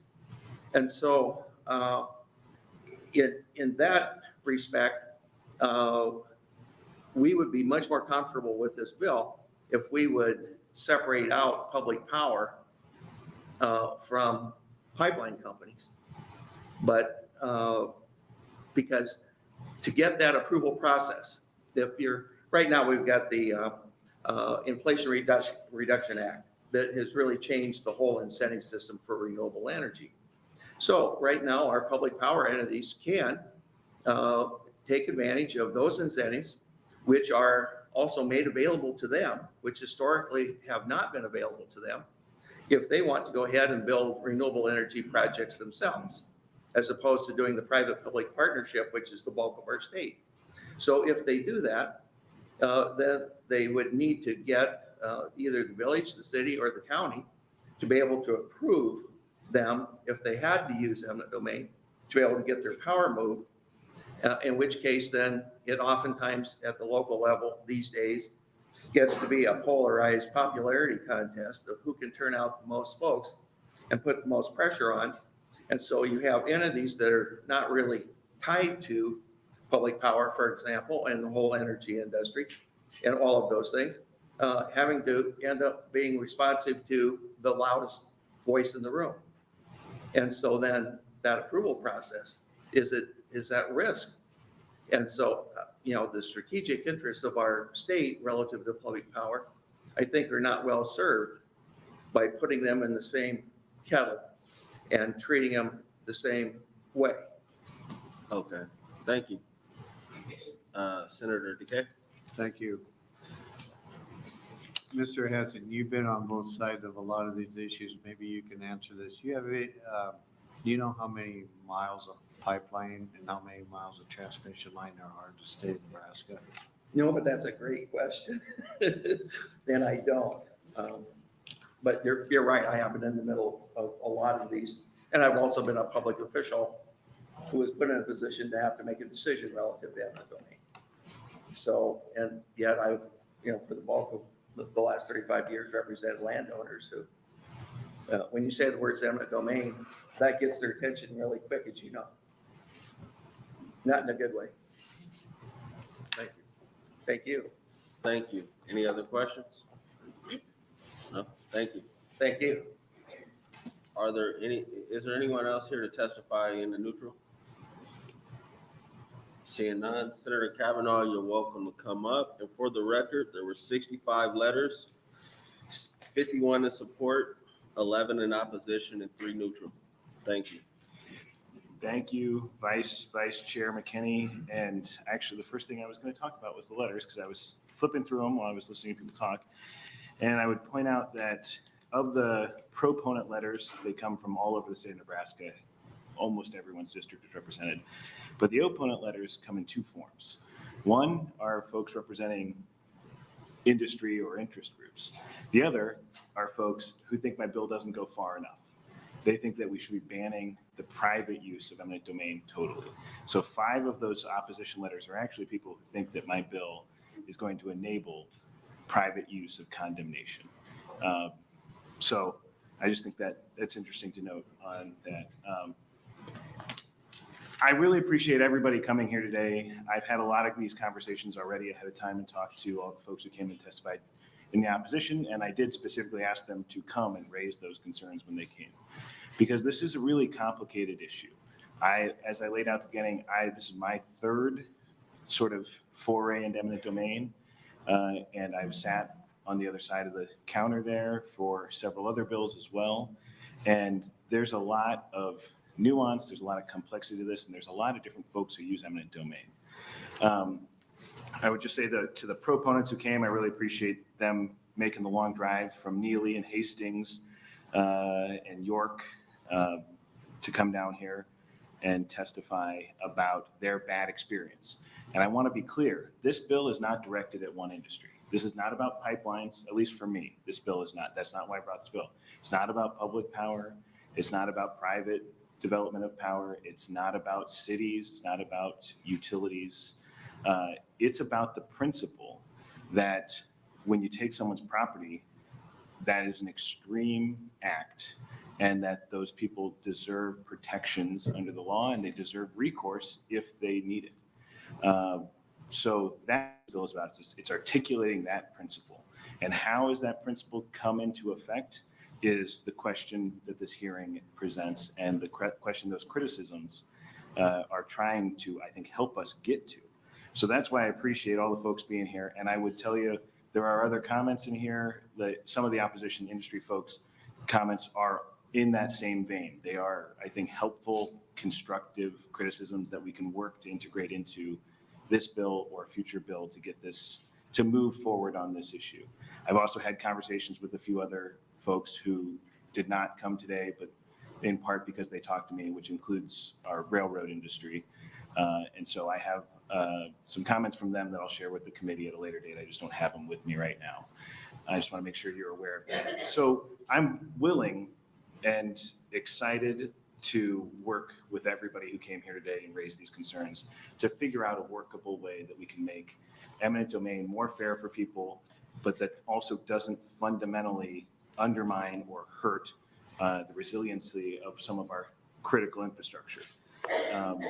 So, you know, I think, I mean, I could go through some of the criticisms, but y'all don't need to hear them, but I just am sincere in that and just would say that my goal in this bill and the principle it articulates is that there should be no condemnation without representation. So that I would take any questions if you have them. Thank you. Is there any questions from the committee? I have just a follow-up question. Senator Boswell? Thank you. Some of the testimony that we received today was individuals who were concerned about this becoming a popularity contest on county and city board hearings, who could be the loudest voice in the room, I think was one of the analogies, and then creating sort of pockets of the state where you can get the county board to support you versus where you can't. Do you recall those questions? Yep. And what do you say to that? Well, so I think there are other mechanisms. The bill is written, the intention of the bill could be read a number of ways. The intention of the bill is to say that a political subdivision or private entity that needs eminent domain would have to go to a political subdivision in which the land is situated. So the bill is written just to include counties or cities or villages. I think there is the possibility to write it more expansively and would still serve the same intention. So hypothetically saying you could go to the public power board in that district or to the state department as well that covers the entire state. I think the intention of making sure that there's a representation of the landowner in a political subdivision does not have to be limited just to city and county. I don't know if that answers that problem, but it does broaden the area, your options as the condemnee.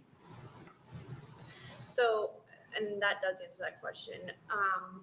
So I think it was Mr. McClure gave the example of we're required to provide power to community of Lincoln, and Lincoln grows, and so the utilities have to expand and provide and run their lines and do the things that they do. And the board votes no, whichever board it is. They're now not able to, or they're my concern is, what do we say to them then? Okay, you don't have to provide power out to whatever new community in Lincoln has grown because you can't get the permission, or what is the solution then for them? Well, I think that in that specific circumstance, I guess I don't know what that's, because if NPPD is providing power to somebody, that should be within their territory. And we've actually, I don't think this got brought up, but I've had this conversation with NPPD about the distinction between their service territory and their charter territory. And that is a conversation we've had about a fix that might address that specific concern. Okay. But it just, we haven't made an amendment to the bill at this point. I didn't bring a wide copy amendment because I wanted to make sure that we contemplated everyone's criticisms before we made a white copy. But we'd have to check with them if that would solve that particular problem, but that's something we've talked about. Okay, that's all. Thank you. Thank you, Senator Cavanaugh. Any other questions? No? That'll close the hearing going to LB 1366. Thanks, everybody. Do you want me to turn this on? Yeah.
Hello, can you hear me okay?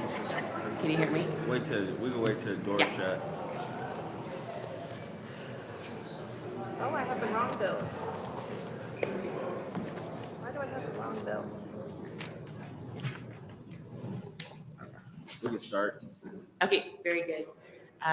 Thank you so much, Acting Chair McKinney, members of the committee. My name's Danielle Conrad. It's Danielle Conrad, Conrad. I'm here today representing the Fightin' 46 Legislative District to introduce LB 1267. This is a Uniform Public Expression Protection Act, and we're going to get into a little bit of legal jargon here, which I know you are not afraid of on the Judiciary Committee. But let me just kind of start at the start and we'll kind of work from there. So it's been the public policy of Nebraska for over 30 years to have what we call an anti-SLAPP law on the books. And what this measure is meant to do is to protect against the courts being frivolously utilized to harass people that are involved in exercise of their fundamental rights, particularly their First Amendment rights, their exercise to exercise their rights to free expression. And so in looking at the fact that about 33 of our sister states, including the District of Columbia, have some form of similar public policy on the books, I think the time is right to update our public policy to make sure that our anti-SLAPP law is as strong and as clear as it could be to effectuate our policy goals. So that's where our friends at the Uniform Law Commission come in, wherein they've developed a model anti-SLAPP proposal to help states do just that.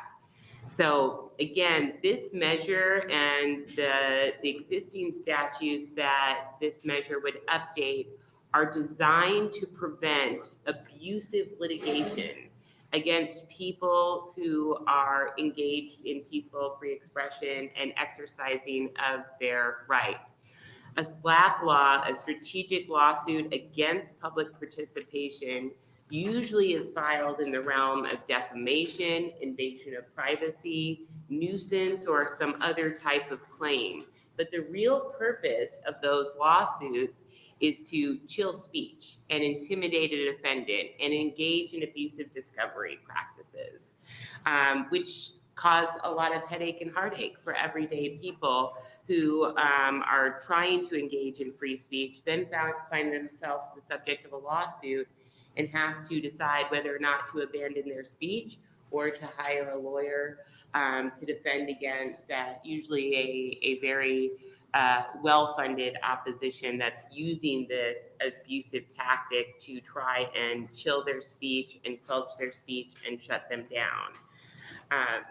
So I will tell you from real life examples, when I was the manager of a civil rights organization for 8 years, from time to time, we would receive threats or intimidation tactics from moneyed interests who didn't like the content of our advocacy or our work. We never had to truly utilize this type of protection, but it was familiar to me in that context. Additionally, I brought this measure forward, and I'll be very clear and very specific about this. I am concerned about liberal legal groups that are popping up, particularly in Nebraska, that are bringing lawsuits against conservative entities for expressing their point of view on social media. I'm very, very concerned about that, and that has been playing out specifically in Nebraska.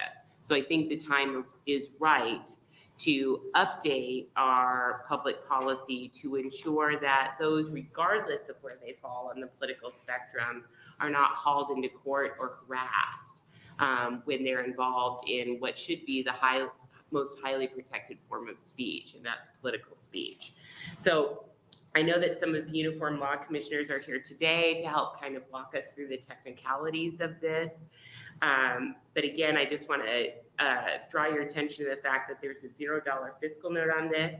This update strengthens and modernizes our existing public policy, which has been on the books for over 30 years.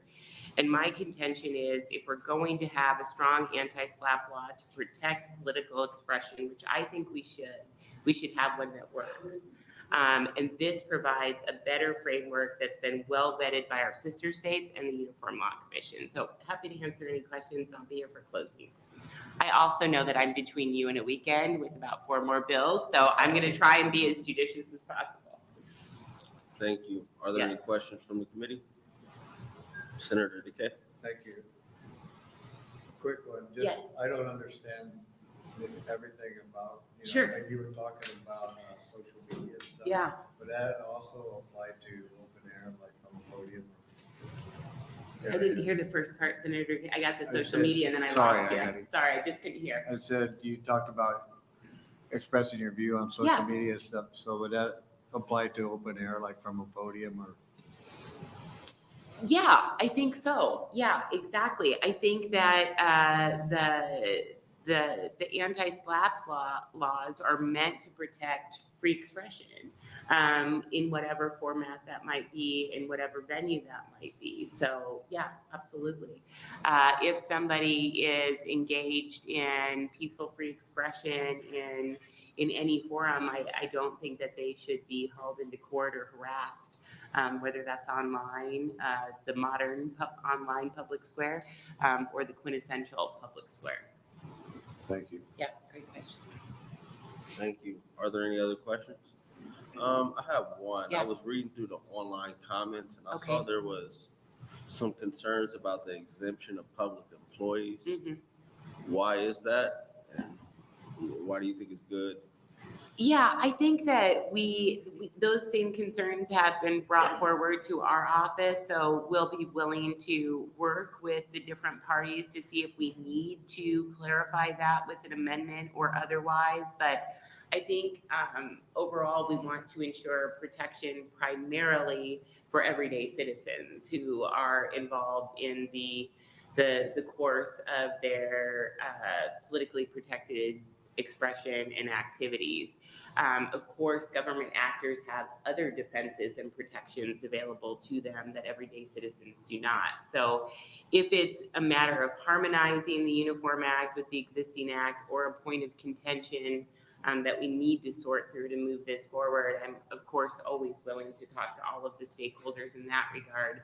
But the primary purpose in bringing forward an anti-SLAPP law is to protect everyday people from harassment in frivolous lawsuits that seek to quell their speech. Okay, thank you. Any other questions? No? Thank you. Okay, thanks. We'll welcome up the first proponent.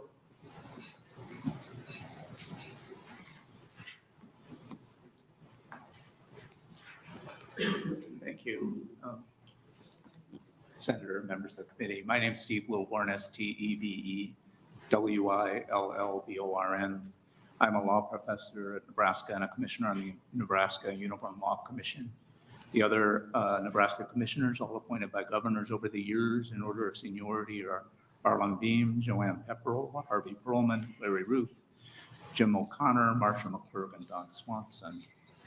You've heard this before, so I'll be brief, but I just wanted to note it for the record again that this is a product of the Uniform Law Commission, and Nebraska has enacted well over 100 laws over the years that are products of the commission. For this act, as for all Uniform Law Commission acts, that it is a ULC product means that it's the result of very close scrutiny and analysis over a 2-year period with all the stakeholders in the room. In this case, that means from a very diverse set of supporters. I've distributed a support letter that includes support from the ACLU, National Right to Life Committee, the Better Business Bureau, and many others. As I said, it's a diverse group. You don't see those groups often on the same side of bill.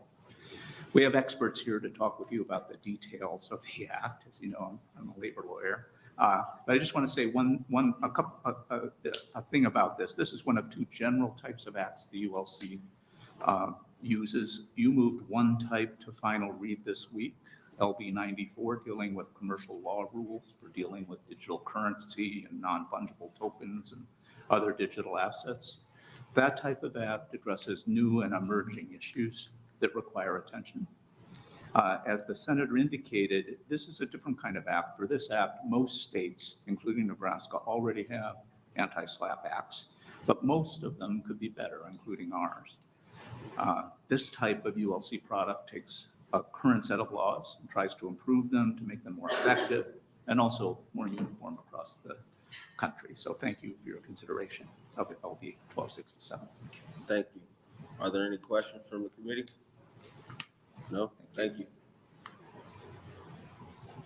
Other proponents?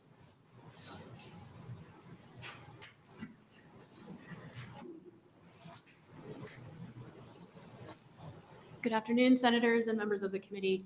My name is Danielle Jeffries, DANIELLEJEFFERIS. I'm an assistant professor at the University of Nebraska College of Law, where I teach, among other subjects, civil procedure and civil rights litigation. My testimony today in support of LB 1267 draws upon those areas, but I am acting in my own personal capacity and not representing any University of Nebraska system. I have spent well over a decade representing plaintiffs in civil rights actions to protect, vindicate, and advance their constitutional and civil rights through litigation. I teach law students about the value and importance of litigation as a means of dispute resolution. I have profound faith in the purposes of and principles underlying this system, and I believe that if and when the civil justice system functions as designed, it affords a unique opportunity for citizens to engage and participate in their government. Litigation is an important tool to foster transparency, enforce the law, and offer some form of social equality, since in theory, all litigants have the opportunity to speak and be heard. For these reasons, litigation can be a force of democracy, even in spite of the transactional costs it imposes. Unfortunately, democratic institutions are vulnerable to exploitation. Litigation is designed to provide a process for the fair and just resolution of disputes. When exploited, however, litigation can serve to silence and intimidate individuals, and in the case of SLAPP lawsuits, especially, or strategic lawsuits against public participation, to chill them from exercising their fundamental constitutional rights. LB 1267 is an important limit on this form of exploitation. The bill, as drafted, provides a straightforward, expedited procedure to ensure that certain civil actions that warrant further process proceed, and those others that are instead being used to silence, intimidate, or otherwise chill free expression do not. The procedure outlined in the bill is fair, transparent, and efficient. The automatic stay of discovery especially ensures the full and fair opportunity to resolve the threshold issue while protecting the parties from the undue expense and burden of litigation. This is crucial because without a stay provision, even if the action is ultimately terminated in the defending party's favor, the costs of the litigation alone can have a chilling effect on speech. One of our core responsibilities as citizens of a democracy is to exercise vigilance and care in protecting the institutions that enable us to exercise our voices. The civil justice system is one of those institutions, and LB 1267 offers an important and wise layer of protection on the integrity of that institution. Thank you. Thank you. Are there any questions from the committee? No? Thank you for your testimony. Other proponents?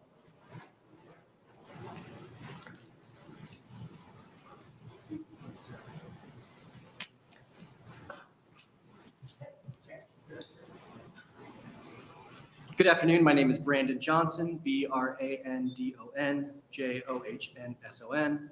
I'm also an assistant professor at the University of Nebraska College of Law, where I also teach civil procedure.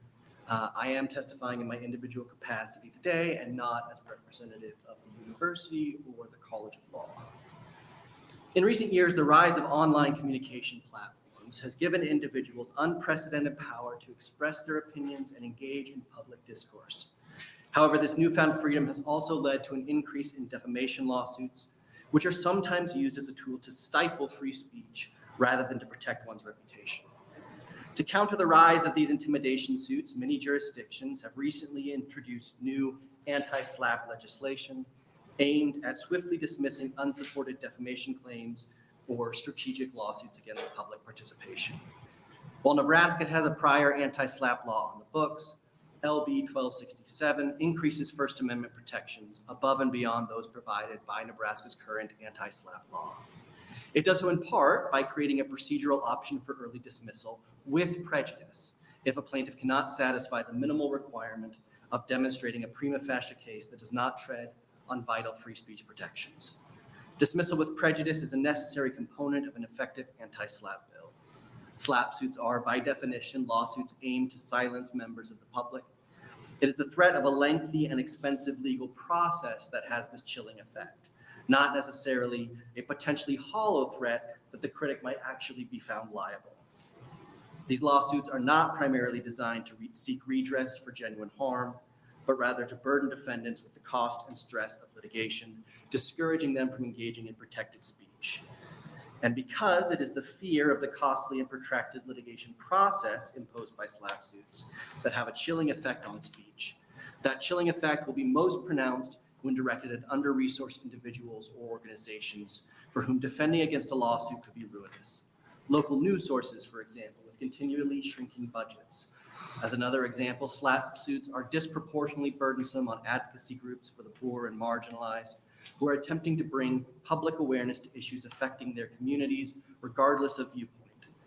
What makes this especially pernicious is that these groups are often the very people whose voices need to be heard to identify public issues that may not be raised by others. By making it far more efficient to defend against meritless claims, and by making anti-SLAPP dismissals final, this bill provides necessary protections to those most vulnerable to abusive litigation. Thank you. Thank you. Are there any questions from the committee? No? Thank you. Other proponents?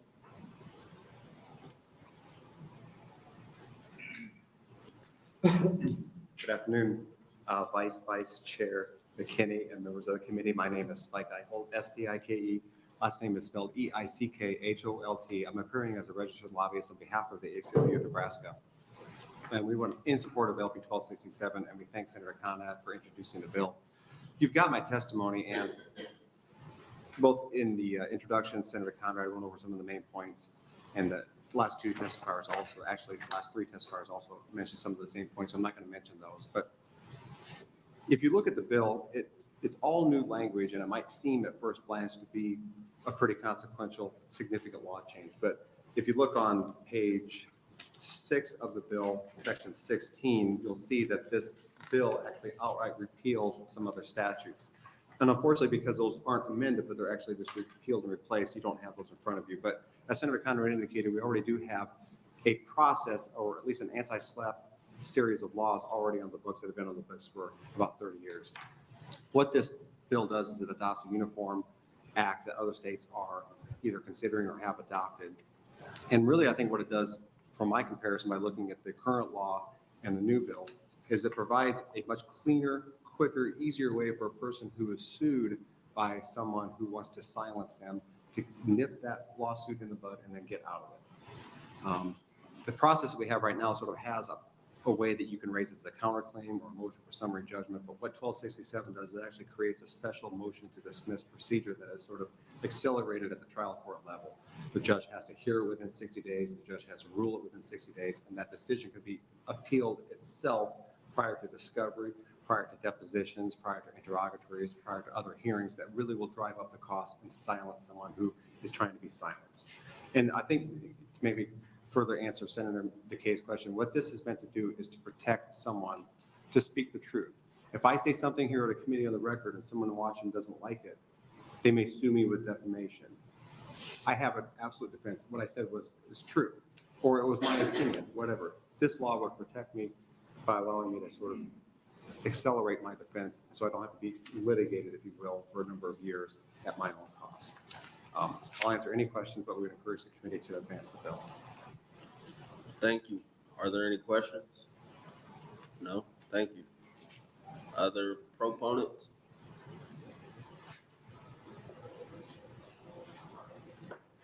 Good afternoon, Senator McKinney, members of the committee. For the record, my name is Corby Gilbertson. It's spelled Korbygilbertson. I'm appearing today as a registered lobbyist on behalf of Media of Nebraska Incorporated. For those of you who aren't familiar with Media of Nebraska, this is not the business side of these entities. It is both print and broadcast media, a group who just focuses on First Amendment issues, open meetings, and public records. They support this upgraded version of the anti-SLAPP law in Nebraska. I don't want to be repetitive. I will end it there and take any questions if you want me to. Thank you. Are there any questions? Thank you. No. Other proponents? Any opponents? Is there anyone here to testify in the neutral? Seeing none, Senator Conrad, you're welcome. She waives closing. For the record, on LB 1267, there were 5 letters, 4 in support and 1 in opposition. And that'll close our hearing on LB 1267.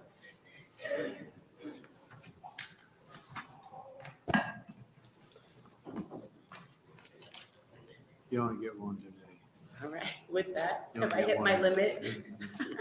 We're gonna time you, see if you can beat your time every bill. I'm gonna do my best. Okay, they'll be like the old micro machine commercials. Our final reading bills. Good afternoon, members of the committee. My name is Danielle Conrad, D-A-N-I-E-L-L-E, Conrad, C-O-N-R-A-D. Introduce LB 1192, which amends the State Tort Claims Act and the Political Subdivision Tort Claims Act to allow for some claims to be brought by prisoners, detainees, and children in the custody and care or control of a government entity. So let me just put a finer point on this. I decided to introduce a suite of 4 bills this legislative session in response to the misguided political opinion that the Attorney General issued questioning the constitutionality of legislative oversight. So the 4 bills include reformatting the Office of the Attorney General without conceding too much under our clear constitutional authority, removing this awkward, clunky, questionable legislative authority that we have bestowed to the Attorney General to issue such opinions, and then 2 other measures, including this one, LB 1192, saying if we're not going to even allow basic oversight in our state government, I think that we need to remove barriers that prevent litigants from accessing the court to ensure justice. So when state government hurts kids or other vulnerable adults, I think that we need to remove some of the legal protections that they have so that they can be held accountable. And that's exactly why I brought 1192 and exactly what it's about. So you're going to hear about how there's a long history wherein the state enjoys the sovereign immunity, the shield against litigation, and about how we have waived that sovereign immunity in certain instances, like the Tort Claims Act, when government hurts its citizens in specified situations. However, I've been deeply concerned about the evisceration of individual citizens' right to achieve justice and accountability when they are seriously injured or hurt or killed, even in the custody of state agencies. And yet I think there's going to be some more folks behind me who can share their personal examples, which are heart-wrenching, about how their loved ones were hurt or killed due to the action or inaction of governmental entities, but we're still not able to get even basic recovery or justice in the court because of these legal fictions. So what I'm saying with LB 1192 is I'm gonna narrow the ability for the court, the agencies to have additional legal protections when they are charged with caring for children and other vulnerable members, like those that are in custody, and they end up getting hurt or getting killed. I think that this probably should happen regardless because it's our duty to protect the citizens, not big government bureaucracies. Either way, I am grateful that the Attorney General provided me and this legislature with an opportunity to revisit these issues due to his political opinion, which has stymied oversight. So I'm happy to answer any questions. Thank you. Are there any questions from the committee? Okay, thank you so much. Thank you. Are there any proponents?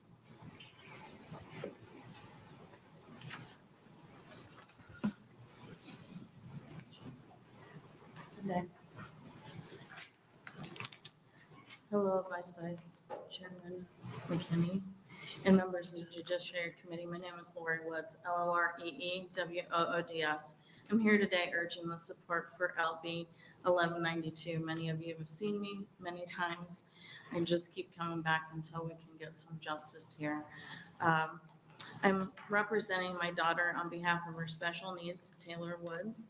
Unfortunately, LB 1192 has become very personal to us and my family because no family should have to go through what we've been and continue to go through. My daughter was left with no recourse after being sexually assaulted by another student at Lincoln Public Schools. Negligence. This is my 5th time testifying before the committee on behalf of my daughter. I've testified first in the efforts of the repeal of Mosher and Senator Lathrop's LB 54 and the last Senator Halron's LB 341.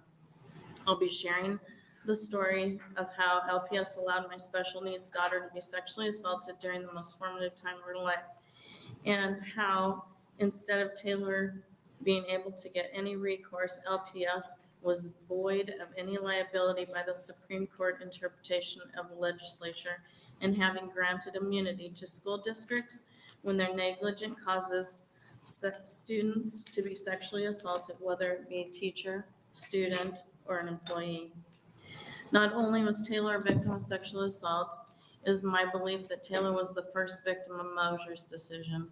Taylor had scheduled mediation within a few weeks, and when the Mosher decision came down, because of Mosher, Taylor never got the opportunity of real accountability for LPS's negligence. Unfortunately, Taylor was not the last victim of Mosher. I'm not an attorney, but it shouldn't take a law degree to recognize that the school district should not have be immune from negligence. I cannot provide closure for because the school that I entrusted to care for my daughter was never held accountable. Taylor's story is in full in your packets. Please take a minute and opportunity to read actually what happened. Taylor's sexual assault happened on October 10, 2016. It's been more than 7 years. Taylor still suffers from flashbacks, anxiety, anxiety, PTSD, night terrors, and who, what, when, where, why for every situation. She sees a therapist every 2 weeks, sometimes weekly. Lately, just recently, Taylor, myself, and a girlfriend planned a visit to Disney World, the ultimate girls trip. She was so excited to have her Disney adventure. On day 2 of the trip, a server with the same name at a restaurant as a perpetrator. Taylor saw the name on his name tag. Her face melted and she went into fight or flight mode. That evening and the following 2 days, she was on edge, teary, scared, and insecure.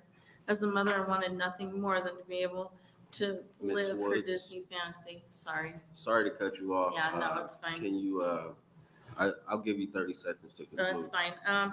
So I just, if you could really consider LB 1192, I feel like she wants me to come here. She wants me to tell her story. She wants her friends and her to be safe again.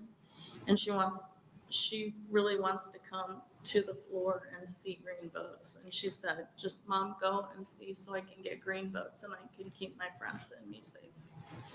If you have any questions, I'm happy to answer. Thank you. Are there Sorry, any I questions? ran long. It's okay. Are there any questions from the committee? No? Thank you. Thank you. Are there other proponents? Any opponents? Proponent? Okay.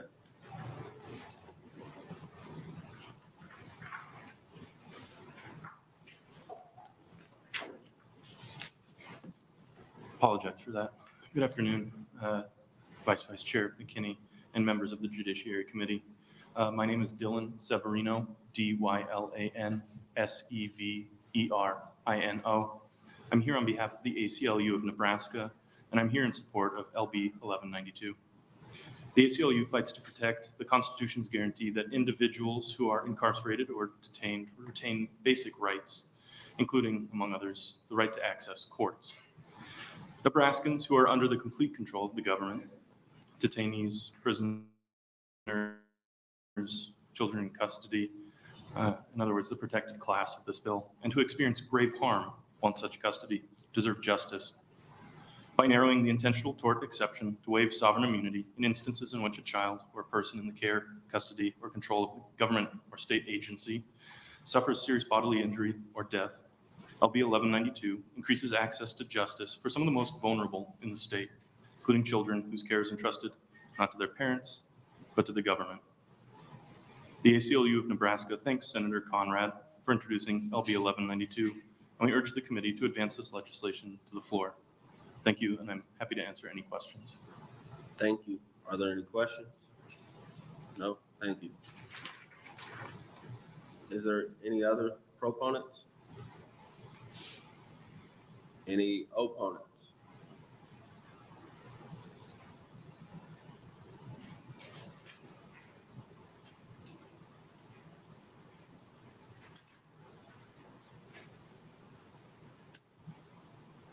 Good afternoon, Vice Chair McKinney and members of the Judiciary Committee. For the record, my name is Elaine Menzel. That's ELAINE MENZEL.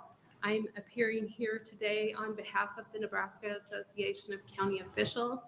I'm also recording the opposition of these other organizations, the Nebraska County Attorneys Association, the Nebraska Sheriff's Association, and the League of Nebraska Municipalities.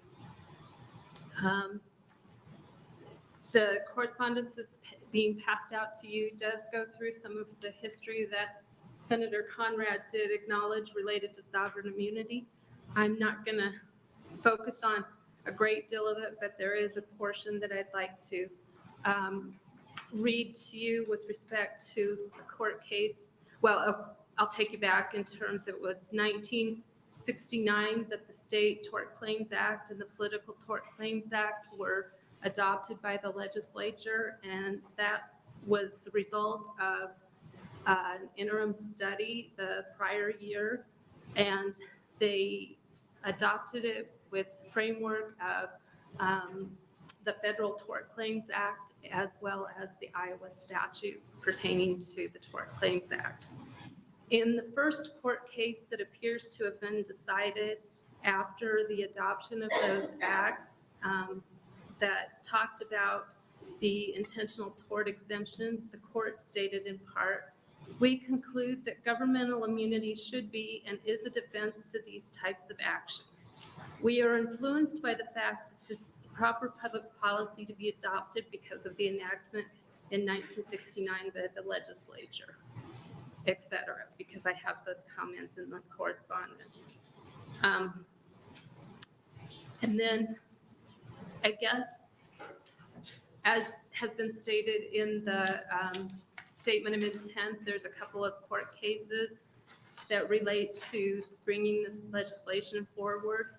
And we acknowledge that the legislature is an appropriate body to be considering some of this public policy related to the Tort Claims Act. However, we would ask that you reject expanding the Intentional Torts Act and maintain the policies as they are currently.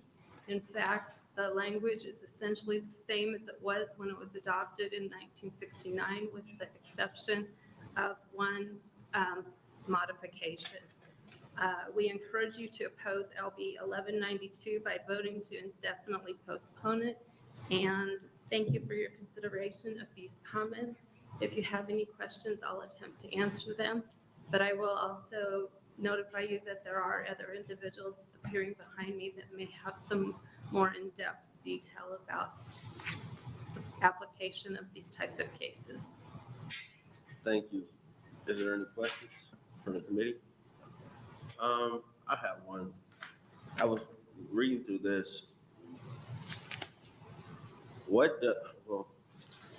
How does counties currently view their level of accountability to, as you said here, to the custody care and control as well as detainees in county jails and detention facilities? With respect to that question, I would say that we are accountable to the public by, in part, going through the jail standards review and adhering to the requirements that they have upon jails, for instance. And what if a county is deemed in violation of those standards? There are repercussions, and I don't know all of the process, but I know that there are, I don't know if you can quite use the term sanctions, but there are processes that jail standards will help them attempt to come into compliance and meet those provisions. Okay, thank you. Thank you. Any other questions? No, thank you. Thank you. Appreciate your time. Other opponents?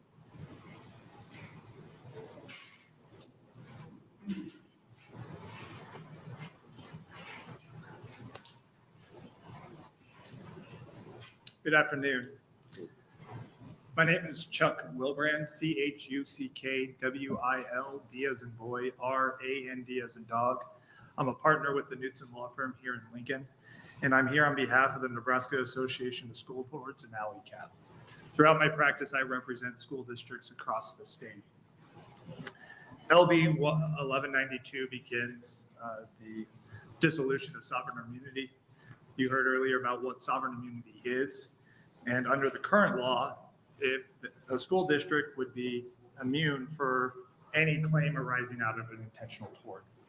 This bill creates a new liability under a standard that still has never been recognized previously, which is being held liable for the intentional torts of others when they themselves do not commit the intentional tort. The bill's broad enough that a reasonable interpretation that school districts or other governmental entities will be viewed liable under any intentional tort. You've heard there's not any other solutions that they can go after. There are federal laws that have availability for these individuals. Section 1983, school districts are liable under Title IX. LB 1192 gives a new standard for proximate cause. Proximate cause case law has been in all contexts. People or individuals that committed intentional tort cannot be held liable. Those entities can't be held liable for those criminal actions by individuals. This bill makes it so that if someone commits a crime, which an assault is a crime, the school district could be liable for that assault. Further, the bill has ambiguity in it. It uses the words care, custody, or control. Those are not defined. In certain contexts, it could be very clear. In other contexts, I do not know how those would be applied. Further, there is a definition of serious bodily injury and refers to another statute. And that statute goes with, it will be, any permanent impairment. It's not very difficult to get a 1% permanent impairment rating. For my practice, I have seen it. A doctor gives a permanent impairment rating of 1%, it would fit the definition of serious bodily injury. The final aspect is this is going to lead to increased costs against school districts.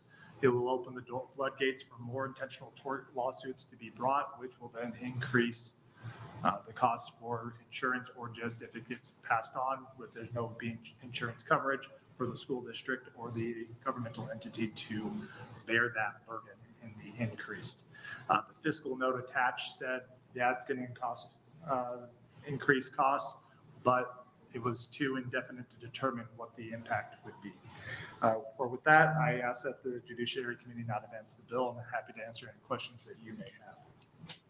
Thank you. Are there any questions from the committee? I have one. You mentioned the potential increase in costs because of lawsuits or something like that. So what are school districts doing currently to protect children so these things don't even happen?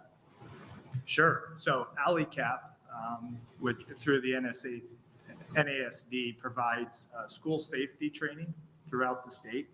It's online safety training that includes safety across all things in schools, but it includes sexual abuse, sexual assault, sexual harassment. And as of the last year, over 100,000 individuals have completed that training. So ALICAP and the school districts are always implementing policy, always doing training, and looking at ways to protect the children that are going to their schools. But if there's a potential increase in cost, would it be fair to say that the training isn't sufficient enough, or the screening processes of those school districts aren't adequate? The increase in cost is going to be coming from multiple ways, and that is just one, the cost to defend a lawsuit. It is not cheap to defend these types of lawsuits, and when they do this, it's a two-step process. Because it's a political subdivision, they have to first submit a Tort Claims Act notice, which then the school district has to investigate, look at, and then if the lawsuit is actually filed, then there's the cost to defend. So there's cost before even if a judgment would even give rise to or result from such an action. How many claims yearly do school districts see of claims of abuse or anything like that? I don't have that data. I don't represent every school district across Nebraska, but I can tell you there are those claims that come through. And, that's where you even see it on the federal side, where they can bring the Title IX claim, which is a whole, they can bring it either through the OCR or bring a private lawsuit for the Title IX. So what if school districts drop the ball completely? What do you say to those parents? In what way? As far as putting students in danger to be harmed or harmed? There are federal laws that they can, for an avenue for justice. But why shouldn't there be state laws? Again, on this, there are, for intentional torts, there's sovereign immunity. And I realize this would be, well, why can't we go and have state laws that say they can't be held liable? Under the state law, you're having a protection for the criminal actions of others, which is the assault by a third party. The school district, as itself as an entity, isn't doing the assault. But there was past things like in Omaha where a school district was aware of a teacher being accused or reported as sexually assaulted students, but they still allowed that teacher to be in charge of students, and the case ended up where students were assaulted and the teacher was arrested, but the school was people were fired because there was knowledge of the teacher's actions, but it wasn't addressed, and the teacher was still put in charge of kids, and kids were assaulted. That's what I'm thinking about when I think about that there. Sure. And again, I think there's options under federal law which provide relief that isn't available under state law, such as under the federal statute, under Title IX, if you're successful on one of those types of lawsuits, you get attorney's fees. In Nebraska, you do not get attorney's fees. So there's additional relief available federally under federal laws that are, even if this amendment passes, would not be available in Nebraska under state law. I get that. I'm just struggling with the argument that we shouldn't have state laws that address this issue as well. Well, there are laws that still address the issue of the school needs to be doing the training and their due diligence and everything like that. That is still, the school needs to be doing that. But are you talking about the specific redress for that individual? I guess I might ask you another question. What if you had a kid and the school knowingly put your kid in a classroom with a teacher that is reported to have sexually assaulted a kid, would you be okay with that? I guess, what is reported? Well, not If even- there's rumors, I think there's a difference between rumors and actual knowledge. but even the, it's been reported, or there's knowledge of a situation. Well, if there's knowledge of the situation or if it's been reported, I think those are two different things. Okay, so if there's knowledge of the situation. If there's knowledge of the situation, I think there's differences of what the school district is doing of why that teacher is still there. Now, again, knowledge of the situation and it actually happening, I believe, are two different things. Okay, knowledge of the situation, and then after the kid is placed in that classroom, there's a report of a kid being assaulted by that teacher. Do you not see an issue there? Under this current amendment, that does not change. The school district would still be immune from that. Under this? Under this, because it's not done by a third party. That is still done by the teacher itself. But the school will put the still would allow. I understand, and it's a negligent. What you're trying to say is more kind of a negligent hiring type of thing. But the way that our Supreme Court has interpreted it, it is any action arising out of the criminal act, out of the intentional tort. If it comes out of that, it's barred. Okay. And I mean, I realize there's going to be some situations that are heartbreaking and those are saddening, and I understand that. However, there's also the other side of what will this impact the other ones that aren't those heartbreaking ones? And that's where you see, because if you open up these floodgates with intentional torts, I get that. any but kids that fight, there's going to be lawsuits, and I've seen those. I get what you're saying, but sometimes people bring bills in front of this committee to increase penalties to scare people from doing things every year. Sure. So let's use that argument. This passes, it makes school districts, to me, it would essentially get school districts to, increase their awareness screening and everything else to make sure kids are protected. Because the argument to increase penalties is if we increase the penalty, people won't commit the crimes. Well, again, I think you have to look at who's committing the crime. The crime is the third party, the student, the other student. That's the crime. Negligence isn't a crime. No, what I'm saying, I think you're missing my point. By passing this and potentially making districts more liable for torts, potentially kids will be protected more, is what I believe the impact of this could be. Potentially.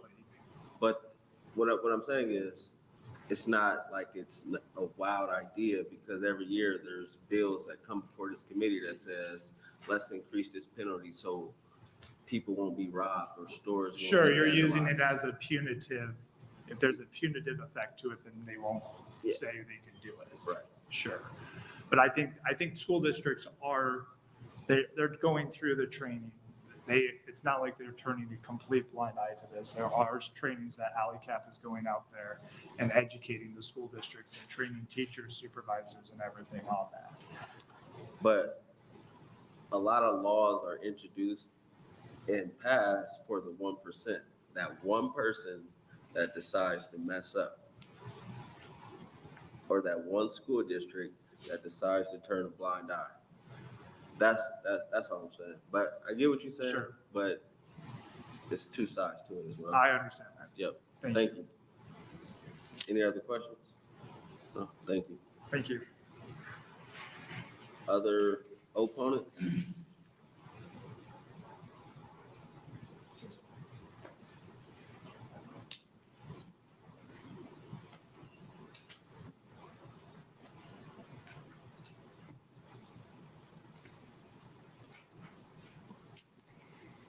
Acting Chair McKinney, members of the committee, my name is Brandy Johnson, BRANDY-JOHNSON. I'm here on behalf of NERMA, a Nebraska Intergovernmental Risk Management Association, and its 84 county members. NERMA by statute isn't an insurance company, it's a risk management pool. And I have represented our county members in civil litigation of the type that this bill would open the door to. I want to thank you for hearing our concerns in opposition to 1192. I have great respect for my colleagues and for the individual who testified as a proponent. Unfortunately, what they don't see is what I see on the other side of the courtroom aisle. I see, by and large, hardworking public servants in our county jails who are doing their best to keep people safe in custody. NERMA's, to get to Senator McKinney's earlier point, NERMA is focused on risk management. The concept that public dollars are better spent on training and education, preventative efforts to avoid claims instead of on civil litigation. But we acknowledge tragic things can and do happen. When that does happen, we're out there in the field working with our members to try to work through solutions and make improvements. And that happens regardless of whether or not there's civil litigation.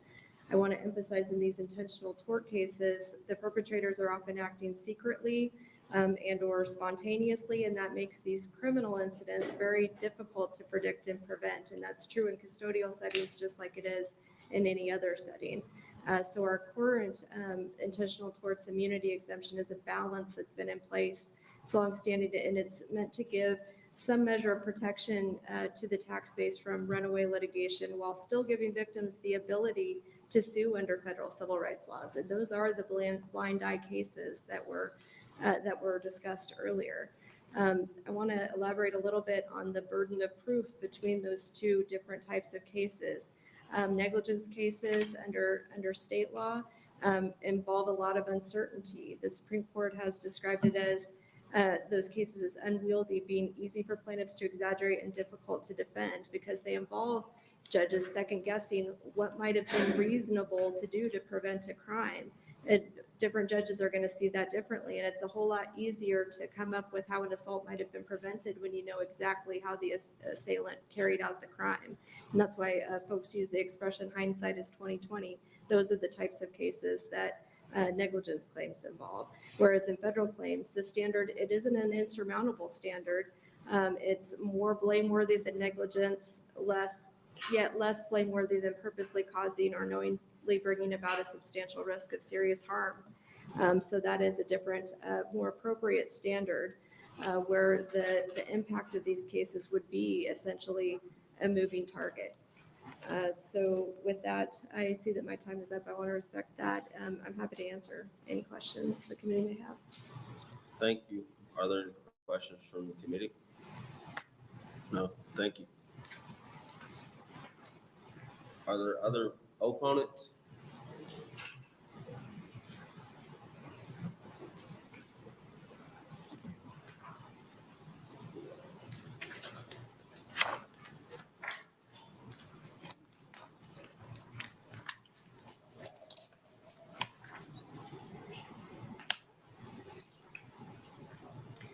Good afternoon, members of the committee, chairperson, vice chairperson McKinney, I believe.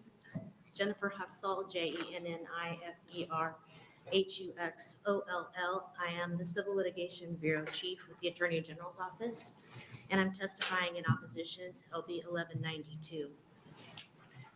Sovereign immunity is a fundamental protection of Nebraska taxpayers, and it's essential to the ongoing operation of our government. Because sovereign immunity is such a foundational protection for states and government, any erosion of sovereign immunity must be undertaken with the utmost caution, as doing so makes it easier and easier to erode this fundamental protection over time.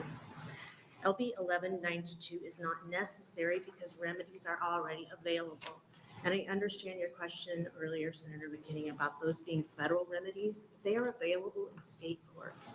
And one of the primary differences with those federal remedies is that you're entitled to a jury trial.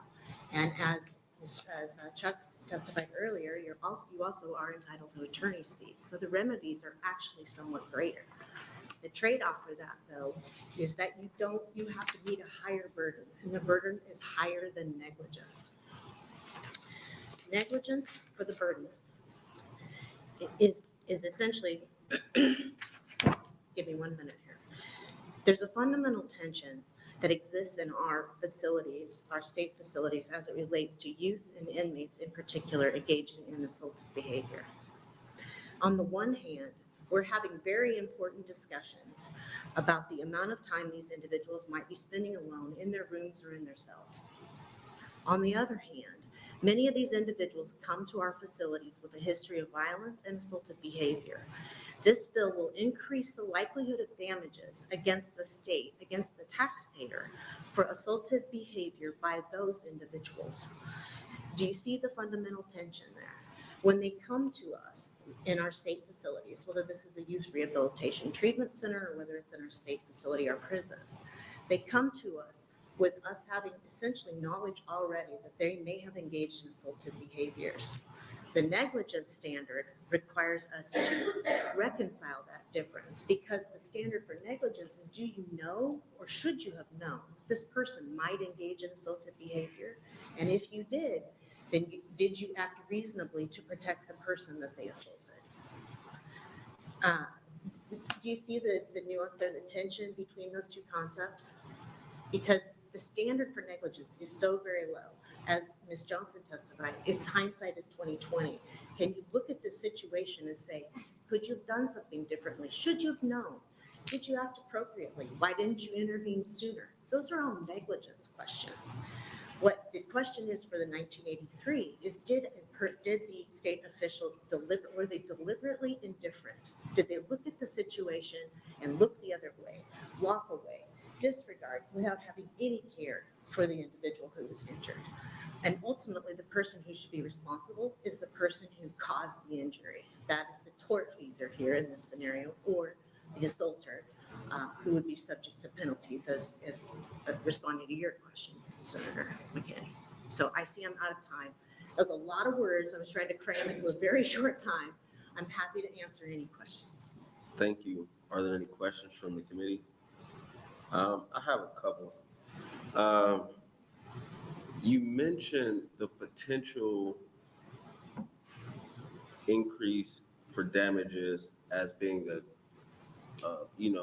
something that the taxpayers have had to take on, which is probably valid. But then yesterday there was a bill before us to essentially make Delta 8 illegal officially, which could potentially have an impact of an increase in, cost on taxpayers if individuals start getting arrested and convicted and sent to prison. So that's something I'm like, And then I feel like also we pick and choose when to rely on federal law. Why are we relying on it in this situation, but in other situations, there's an argument for state control and those type of things?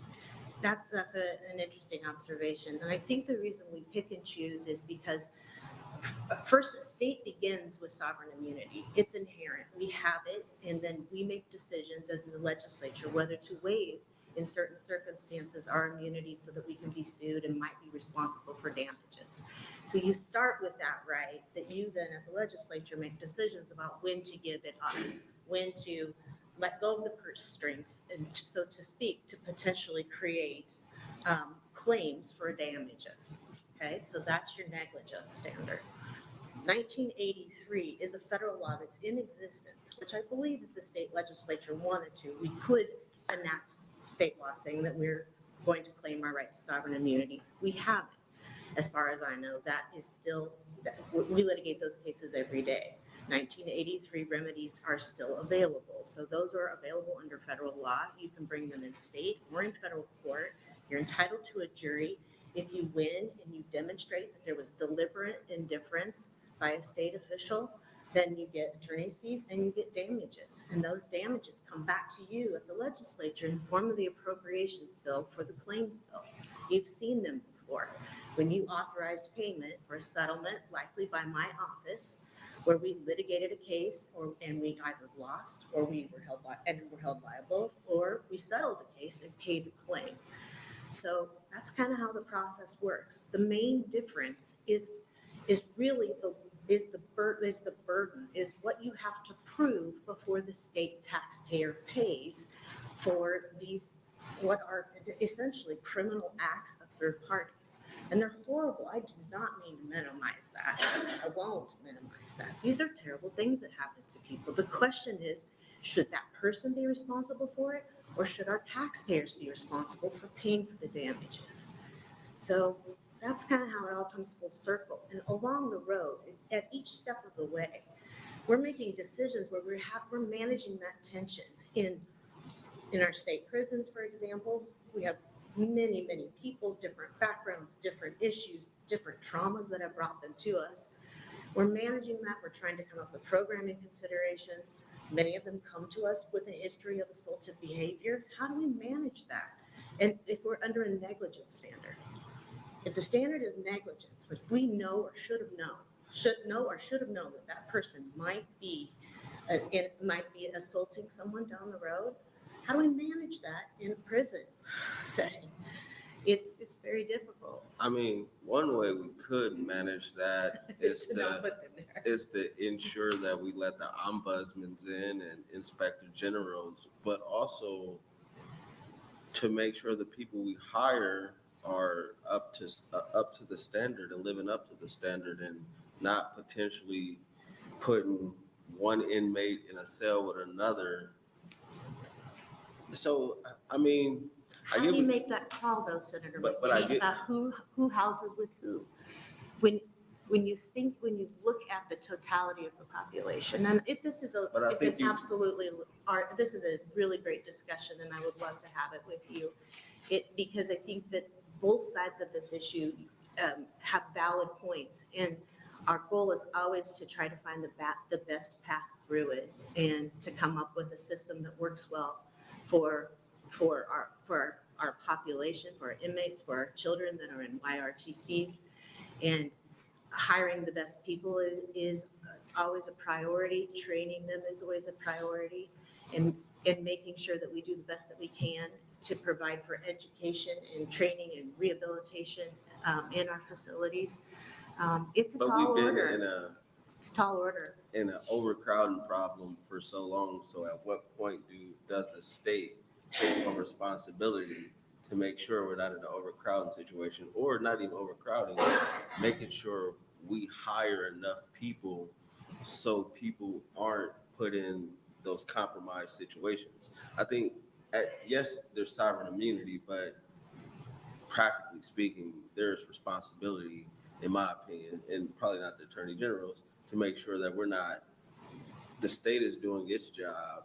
If we're gonna hold people in prison and say they gotta be there for X amount of time, that we're holding them there, but we're not putting them in danger because we can't get our things together as far as hiring enough people to make sure the facilities are at a level where we're not having a bunch of assaults. Because I'm hearing reports that recently I believe RTC, there were 22 people assaulted this week. I haven't heard that. So I get what you're saying, but I feel like there is some responsibility. And I don't want to give you the impression at all that I think there is no responsibility. Because what I'm asking you to do is to not advance this bill, because it changes the responsibility and the burden of proof for leading the taxpayer with that responsibility. And that is where my concern lies, not with whether the responsibility is there, but with what happens when there is, as Ms. Johnson said, you're looking at a situation, hindsight is 20/20. We could have done something differently. We should have done something differently.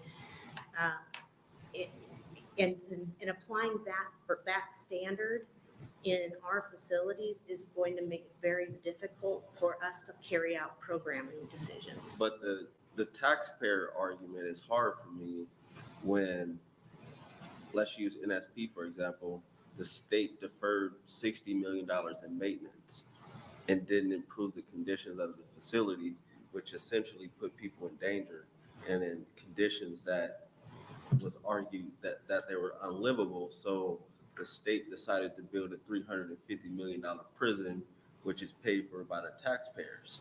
So saying it's a cost to the taxpayers here, but then saying, hey, but we need to spend this amount of money, which is on the back of the taxpayers, it doesn't balance for me, at least. Those are all legitimate policy arguments. I don't, and what I think I have to try to help the committee understand is just how this particular policy change can have an effect on a certain pot of taxpayer dollars and appropriations for claims paid for issues like this. And I don't want to say that discounts anything that you say, Senator McKinney. I listened to your arguments, and I think that you make valid points, and we do our best to try to work our way through those issues respectfully with a dialogue, and we won't always agree. And so at the end of the day, we may just have to agree to disagree. Yep. And continue to talk to each other about it, though. And I am interested in what you have to say about that. And from the perspective that I'm the Civil Litigation Bureau Chief, and what I do is go to court for a living. Yep. It does affect my perspective. And one part of that is our State Tort Claims Fund and our General Tort Claims Fund, where we pay for to litigate these actions. We have $130,000 in one of those accounts and $211 in the other. And if the claims increase the way that we think that they will, if this law goes into effect, even 74 new claims come through, those accounts are depleted, and those are real dollars that will have to be appropriated, and accounts that will have to be shored up if we're going to continue to defend the state. Each case that comes through that survives a motion to dismiss, it's between $10,000 and $15,000 for experts, and if you have 70 new cases, that's $700,000. Those are real numbers, because I can't go to court without an expert. Yeah. I have to defend the state. That's my constitutional obligation, one of them. And so, And I understand that. And in my head, I'm like, well, then maybe the state might do better. But but I appreciate your testimony. that. No problem. Thank you. Any other questions? No? Thank you. Questions? Great. Thank you very much. And Are thank there you for any your other service to the opponents? Anyone in the neutral? And I'll welcome up John Lindsay. He wasn't able to make it on time, but he's a proponent.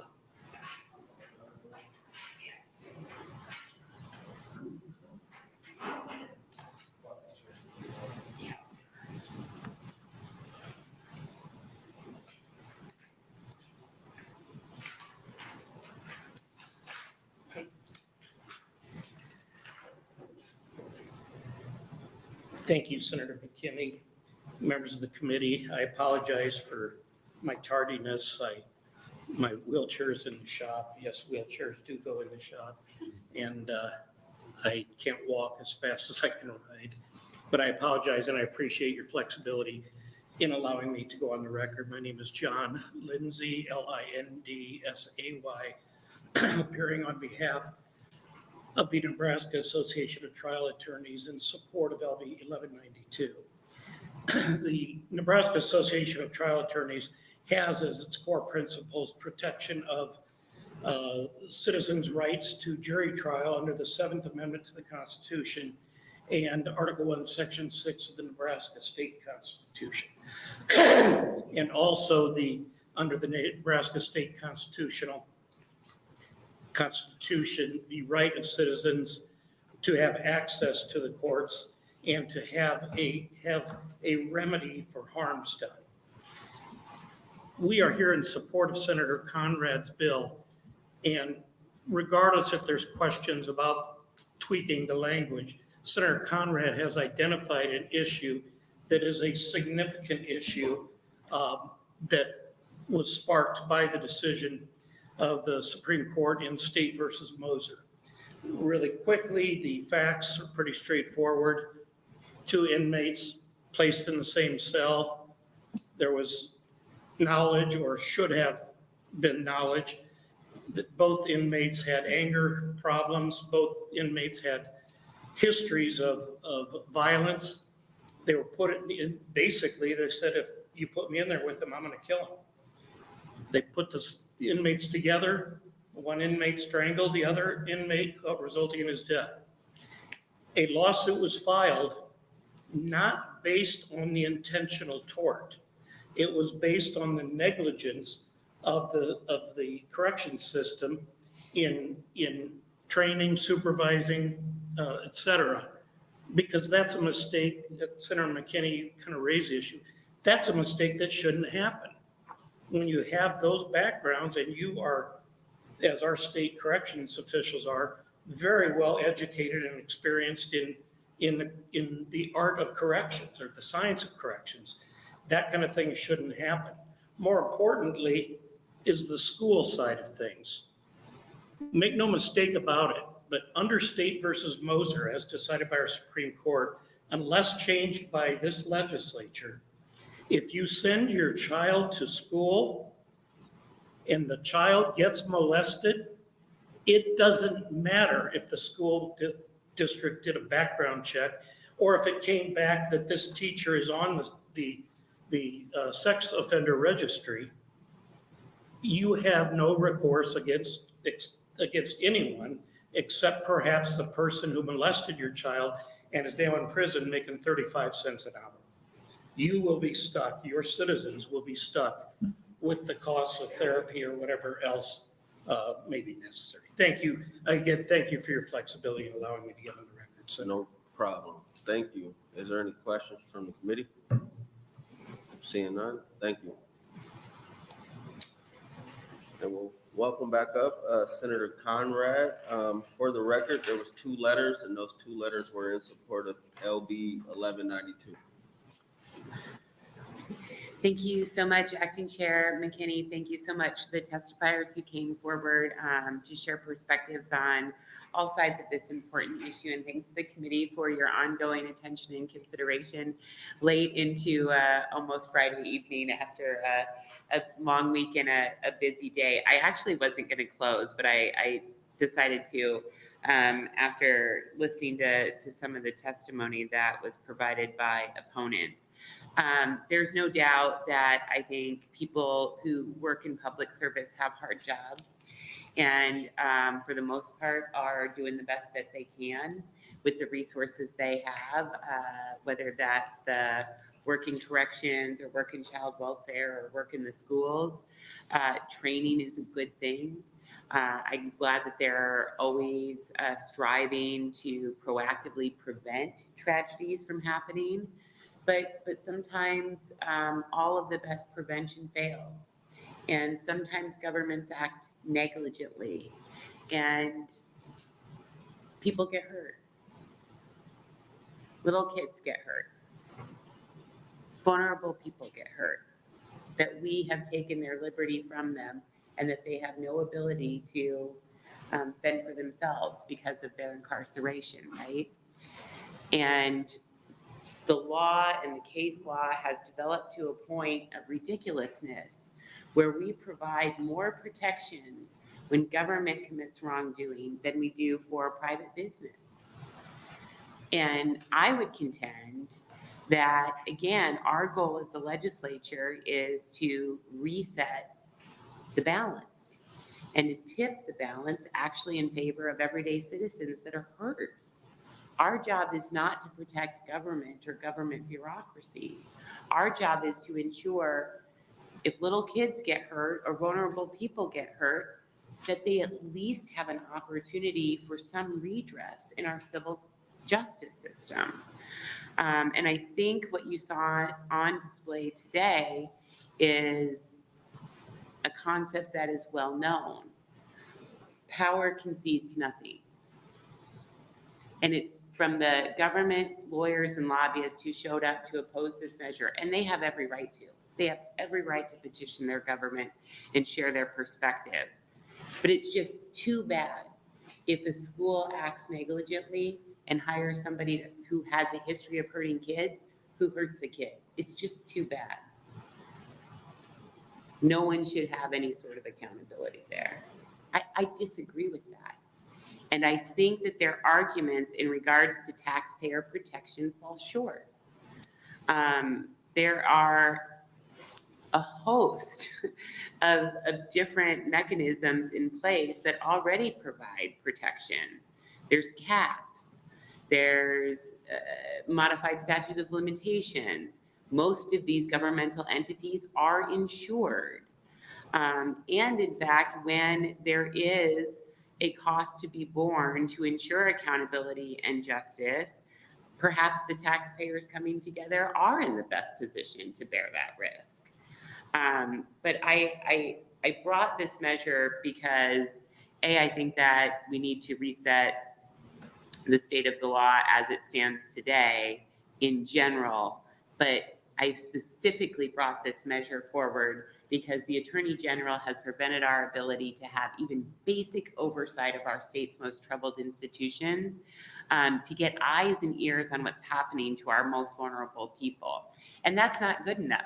Now, they also want to stop their ability to have access to justice in the courts. And I think that really tells you all that you need to know about what's going on with this situation. So with that, I'm happy to answer any questions, and I thank you for your consideration. Thank you. Are there any questions from the committee? Great, thanks. None? I'll Thank grab you. the next one. That'll close our hearing on LB 1192.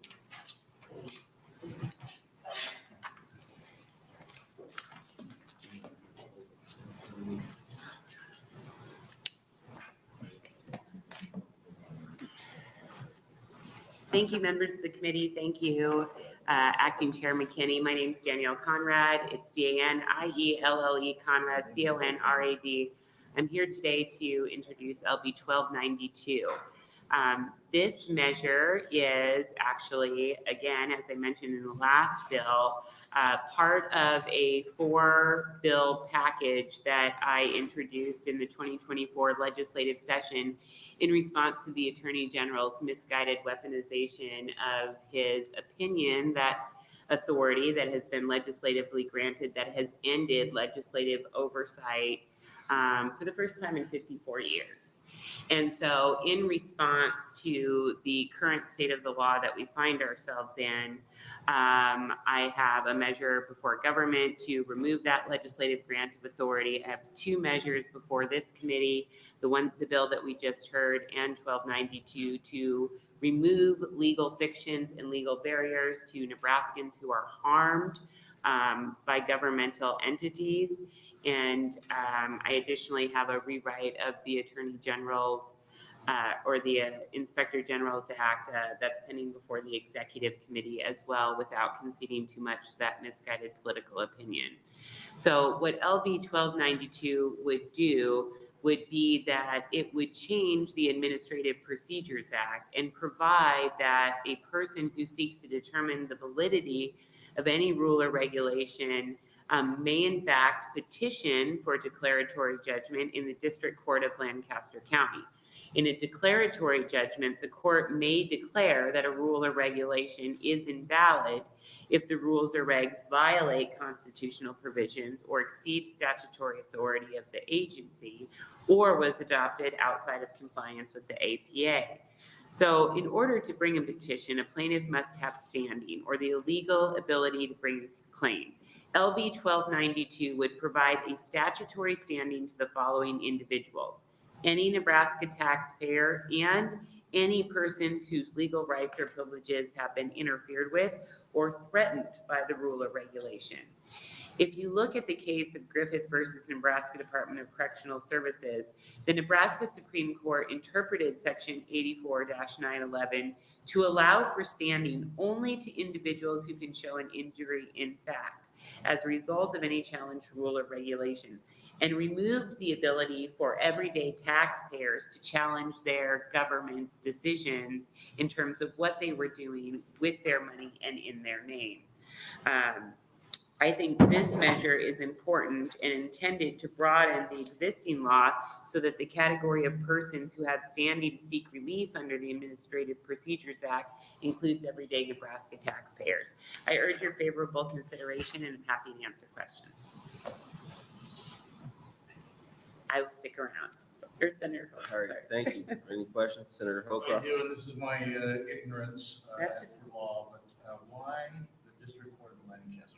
Great question, Senator Holcroft. So and I'm sure Senator Bazin might want to jump in or Senator McKinney on this, but there are a host of provisions in different areas of the statute that say, hey, we're going to ask you to file these cases in Lancaster County because that's the seat of state government. And that way the Attorney General's office or other governmental actors just have proximity in terms of venue for where you file those cases. And then it does give the judges in that particular jurisdiction a little bit of expertise in dealing with those issues. Thank you. Any other questions? No? Thank you. We'll welcome up any proponents.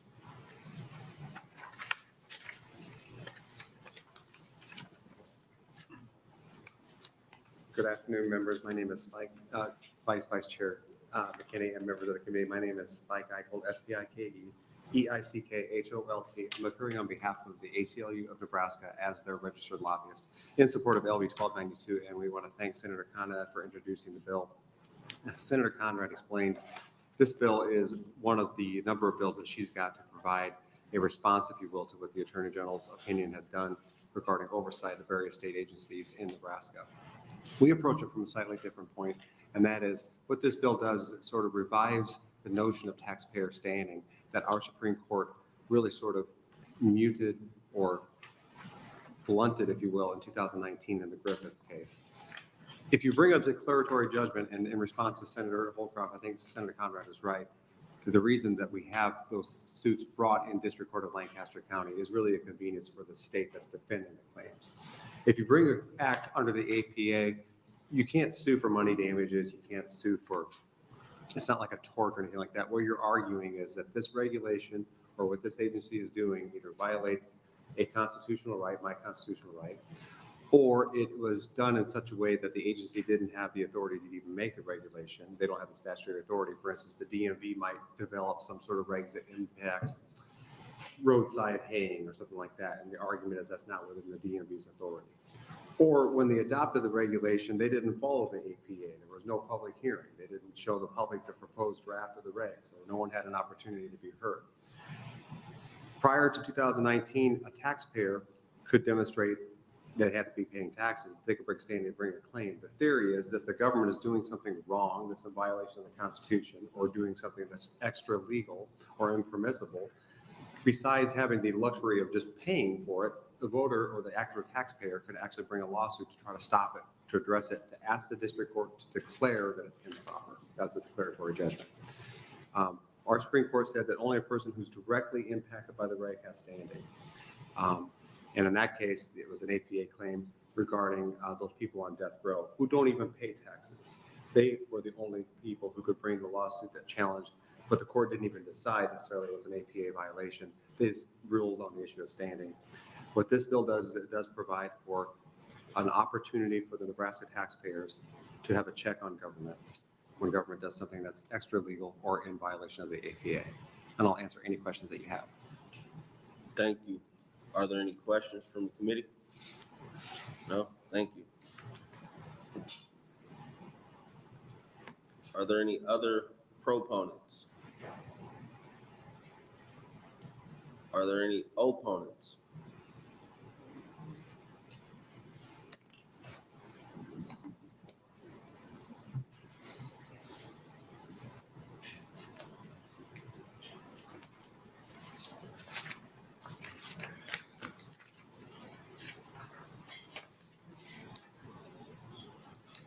Good afternoon, members of the committee. Jennifer Huxall, JenniferHuxoll. As I indicated earlier, I'm the Civil Litigation Bureau Chief for the Attorney General's Office. Unless this devolved into some sort of a battle between the Attorney General's Office and Senator Conrad, I hope that's certainly not the impression. To the extent that this bill is introduced as a response to the Attorney General's opinion on the OIG, I'm encouraged that Senator Conrad is attempting to address the separation of powers issues that was identified in that opinion. through the executive committee, and we're certainly willing to continue to engage in discussions with her to resolve the separation of powers issue. If you're interested in reading the opinion, I would encourage you to do so. It's well reasoned, it's long, and it is based on a history of separation of powers in Nebraska. Turning to LB 1292, this would allow any Nebraska taxpayer to challenge the validity of any rule or regulation that they disagree with. And currently, the requirement for that is that you have some injury in fact. This regulation hurt you in some way, and that's called standing. This would expand standing to anybody who simply disagreed, who pays taxes, even if it's on a box of Kleenexes, or they paid sales tax at a gas station, or they paid taxes when they filled their gas tank. They are a taxpayer. They can bring a challenge against any rule or regulation that they disagree with in court. And the reason that we oppose this bill is not because we have any specific issue with taxpayer standing. There are currently case law exceptions which allow for it. But we are concerned that this would have result in an absolute crush on the judiciary and on many, and on our office, to be frank, because we would be defending these challenges. Because in today's day and age, when every disagreement becomes vitriolic, everyone is disagreeing with what their government is doing today and how they're doing it. This is going to be an opportunity for those challenges to have an avenue straight to the District Court of Lancaster County to file a court case under taxpayer standing to challenge that rule or regulation. Whether it has to do with hayside mailing or hayside mowing, or a banking regulation, or something that you're upset with that the Library Commission has done. You can now file it, you would be able to file a challenge. You would have taxpayer standing to do it. And it doesn't even tie that you're a taxpayer for any particular purpose to any particular rule or regulation. You don't have to have paid taxes that had something to do with the Library Commission to bring a challenge against a rule and regulation passed by the Library Commission. So it's undefined. It will transform Nebraska district courts into open forums for each and every policy dispute between a taxpayer and a governmental entity. And that's not what our judiciary is for. It's also going to result in a lot of advisory opinions because there's no injury in fact. What are your damages? So we oppose this bill. We would ask that it not advance. Any questions? I'm happy to answer.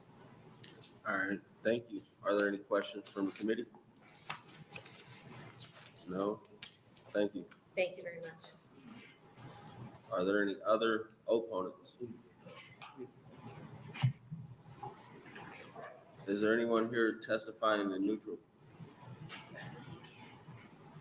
Seeing none, Senator Conrad, you're welcome to come up. For the record, there were no letters either way. All right. Or neutral, so. I'll just be brief. Thanks again to the proponents who made time to be here today and the opponents who shared their perspective in regards to this measure. And just wanted to push back on one point from our good friends at the Attorney General's office. And we don't have to guess about what would happen in terms of a run on the courthouse if this legislation were adopted.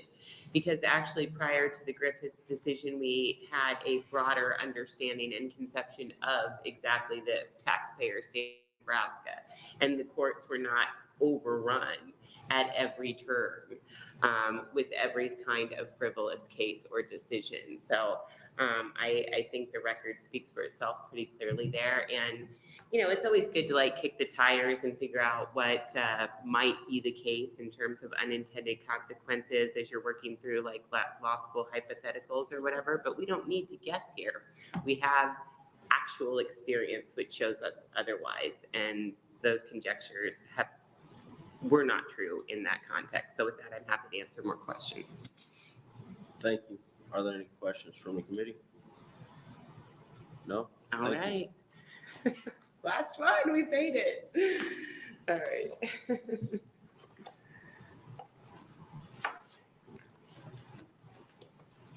Thank you. Is it okay if I jump in? Get it done quick. Yep. Okay. Thank you so much, Acting Chair McKinney. Thank you so much, members of the committee, for your kind attention. Hopefully we can get this done so people can get on their weekend. My name is Danielle Conrad. It's Janielle, Conrad, Conrad. I represent North Lincoln's Fightin' 46 Legislative District, and I'm here today to introduce LB 1265. So let me just tell you a little bit about why I brought this measure. No one asked me to bring this measure. This is a measure that I conceptualized on my own behalf. And let me tell you why. So it was an open secret around the Capitol that Governor Pillen planned to utilize a significant amount of money from cash funds in relation to budgetary and tax proposals to be introduced in the 2024 session.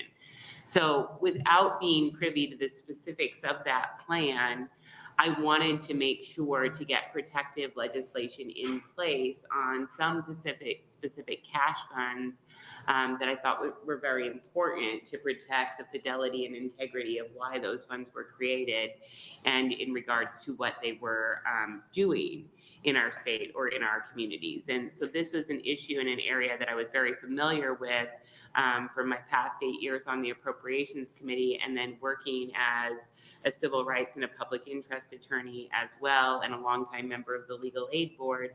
I knew that this cash fund in particular was very important to the administration of justice and civil legal justice in particular. So without having any knowledge of the specifics about what cash fund sweeps and to what amount were on the table, I wanted to make sure to get something in place so that we wouldn't miss an opportunity with bill introduction. The other thing that you will see is that it changes the current practice to really focus on housing justice issues. And this is for a variety of different reasons, but let me back up here for a second. So every time somebody files most court cases, they pay a host of different filing fees, and you guys hear about the filing fees all the time in this committee. Now, part of that money is pooled together and bestowed upon or appropriated to the Commission on Public Advocacy to figure out a grant program to advance the administration of civil legal services in Nebraska for the poor. So that system has been in place for some time. The folks that are receiving these funds do a great job. They are passionate advocates. They are smart lawyers and great community organizers, and they do really important work, from immigration work to domestic violence work to housing justice work to family law. The list goes on and on and on and on and on. So no dispersions to any of the great folks that have received money under these programs historically or presently. But let me put a few other ideas on the table here. So you've heard a lot about how court fees impact disproportionately low-income people and people of color in a host of different contexts: juvenile practice, civil practice, etc. So number one, I think it's worth revisiting kind of where we are, where in essence we are setting fees, we're taxing, and to a certain degree with these court fees, we're using a system where we're hurting the poor to help the poor. That makes no sense to me, just from a philosophical perspective. It is something that I think that we need to all think about and look at really, really hard. The other thing that I was thinking about when I conceptualized this legislation is that I had been down observing the tenant assistance programs in Lancaster County, wherein volunteer attorneys and law students help families that are facing eviction. And their funding runs out in May 2024. And I have a competing bill in before appropriations to make my case for either general funds or ARPA funds to try and help keep that work going on. But I also know that's going to be a fairly arduous task. So I was trying to think of additional alternatives to provide consistent support for housing justice, because that's an issue that has enjoyed such broad support, and rightly so, in the legislature. urban senators, rural senators, conservative senators, progressive senators. So I was trying to figure out if there was a way to have consistent, stable funding for programs like TAP and the Volunteer Lawyers Project and legal aid that are actually on the ground doing the work, helping people fight unjust evictions and prevent homelessness. So that is a little bit about the thinking in regards to how this measure ended up before you today. So there's, just shy of about $2 million that come into the fund under these court filing fees each year, and then the commission has to figure out how to give those out in a competitive grant process. So what my bill proposes is saying the first $1.5 million of those dollars that come in on court fees should be directed to people who do direct legal services for housing justice. And then it would be up to the commission to decide who else gets whatever else money that might be in there. I've heard from a few different people that have said, would I be open to an amendment to ensure that this goes to entities that provide direct legal services, maybe looking at the statewide piece is needing a tweak, or maybe opening it up beyond housing. Yes, I'm open to having those conversations 100%. But I do want to make sure, since this measure is put forward, that we're thinking really deeply about a lot of these issues. And it's been a long time since I've seen updated statistics, but these numbers have been languishing probably as long as I've been an attorney, for over 20 years, wherein under the current systems in Nebraska, that only about 15% or so of low-income legal Nebraskans' civil legal services needs are being met. And we've had countless task force after task force to figure out how to improve access to justice, and we're not making a dent. So maybe we need to rethink the status quo and figure out a better way to get direct legal services to those who need them most. So with that, I'll stop there. I'll be here for questions and look forward to the debate. Thank you. Are there any questions from the committee? Senator Holcroft. Thank you, Vice Chairman.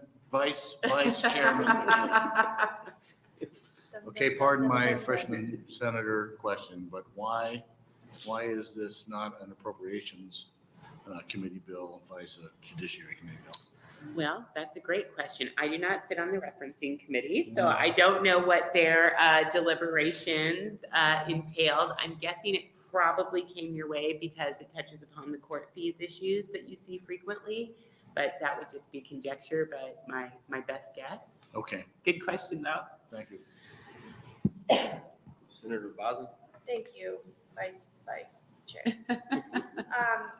Okay, so in looking through this, you answered a couple of my questions in your intro, that annually you receive approximately rough estimate 2 million. Yeah, maybe a little less than that. Yeah. We'll use round numbers. Okay, very good. Okay, 'cause round numbers are better for me. And your testimony was that, or your opening was that 15% of the approximately legal civil needs are currently being met. And so my concern is that we would carve out, I don't necessarily oppose a lot of the things that you said, but my concern is there's a lot of things that fall into housing that aren't directly housing related. Yes. And so when you make that carve out for one, it is to the detriment of the others. Sure. And so and maybe this is a conversation we can have after, but I think that certainly a lot of the legal services that are provided relate to victims. A different topic for a different day. Victims don't get an attorney when they file a protection order, and that would be an area that is impacted by housing. So can we use those funds then? Because my concern is that we're carving it out for housing without really explaining what housing can and can't mean under those, under the definition that you've got in there. So that would be one of my concerns that I would welcome talking with you about. The other one was, do you know currently what percentage of the statewide legal providers that do the free legal services, what percentage they're currently spending on housing. Okay, thank you so much, Senator Bosin. I see your point as the first. Would be happy to work with you on definitions. And again, maybe one of the best ways to address this is to figure out if we could direct these dollars to nonprofits that are providing actual direct legal services in the civil justice arena. That would be maybe one way to look at it if we remove the housing restriction, for example. I don't know what the stats are in regards to that smart question you asked. I will follow up with the service providers afterwards to make sure we understand where we're at. Thank you. Those are my questions. Thank you. Are there any other questions? No? Okay, great, thanks. We'll welcome up any proponents. Okay, are there any opponents?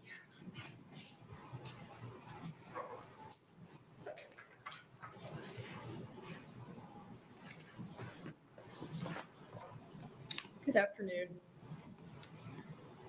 Members of the committee, my name is Liz Neely. I'm L-I-Z-N-E-E-L-E-Y. I'm the Executive Director of the Nebraska State Bar Association, testifying today in opposition to LB 1265 as it is currently worded. In the 1980s, the State Bar established the Volunteer Lawyers Project, or VLP, to connect Nebraska lawyers with meaningful pro bono opportunities and help bridge the justice gap.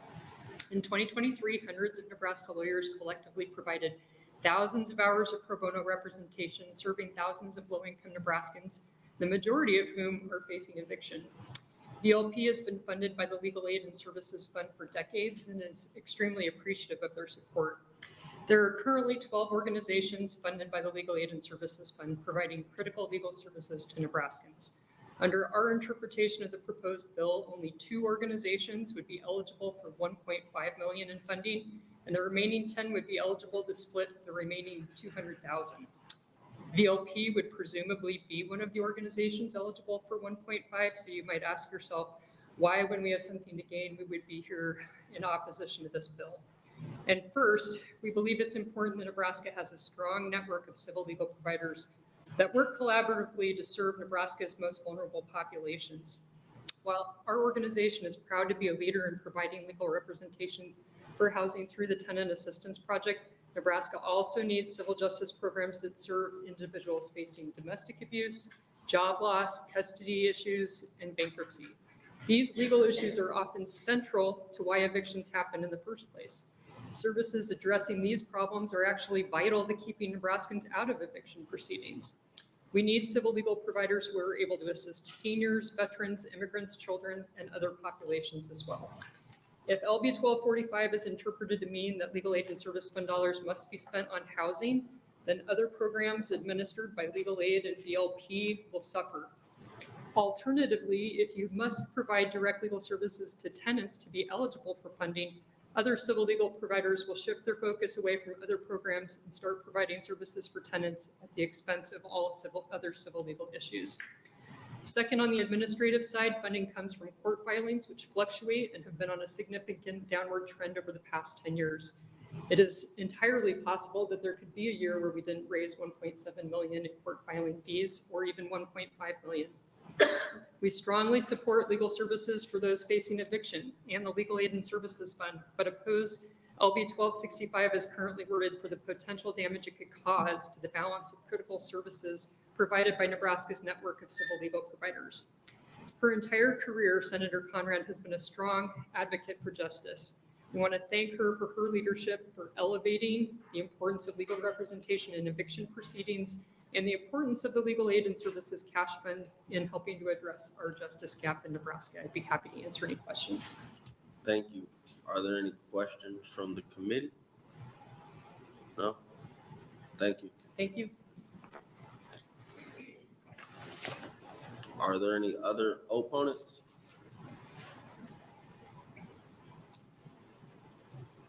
Is there anyone here to testify in the neutral? All right.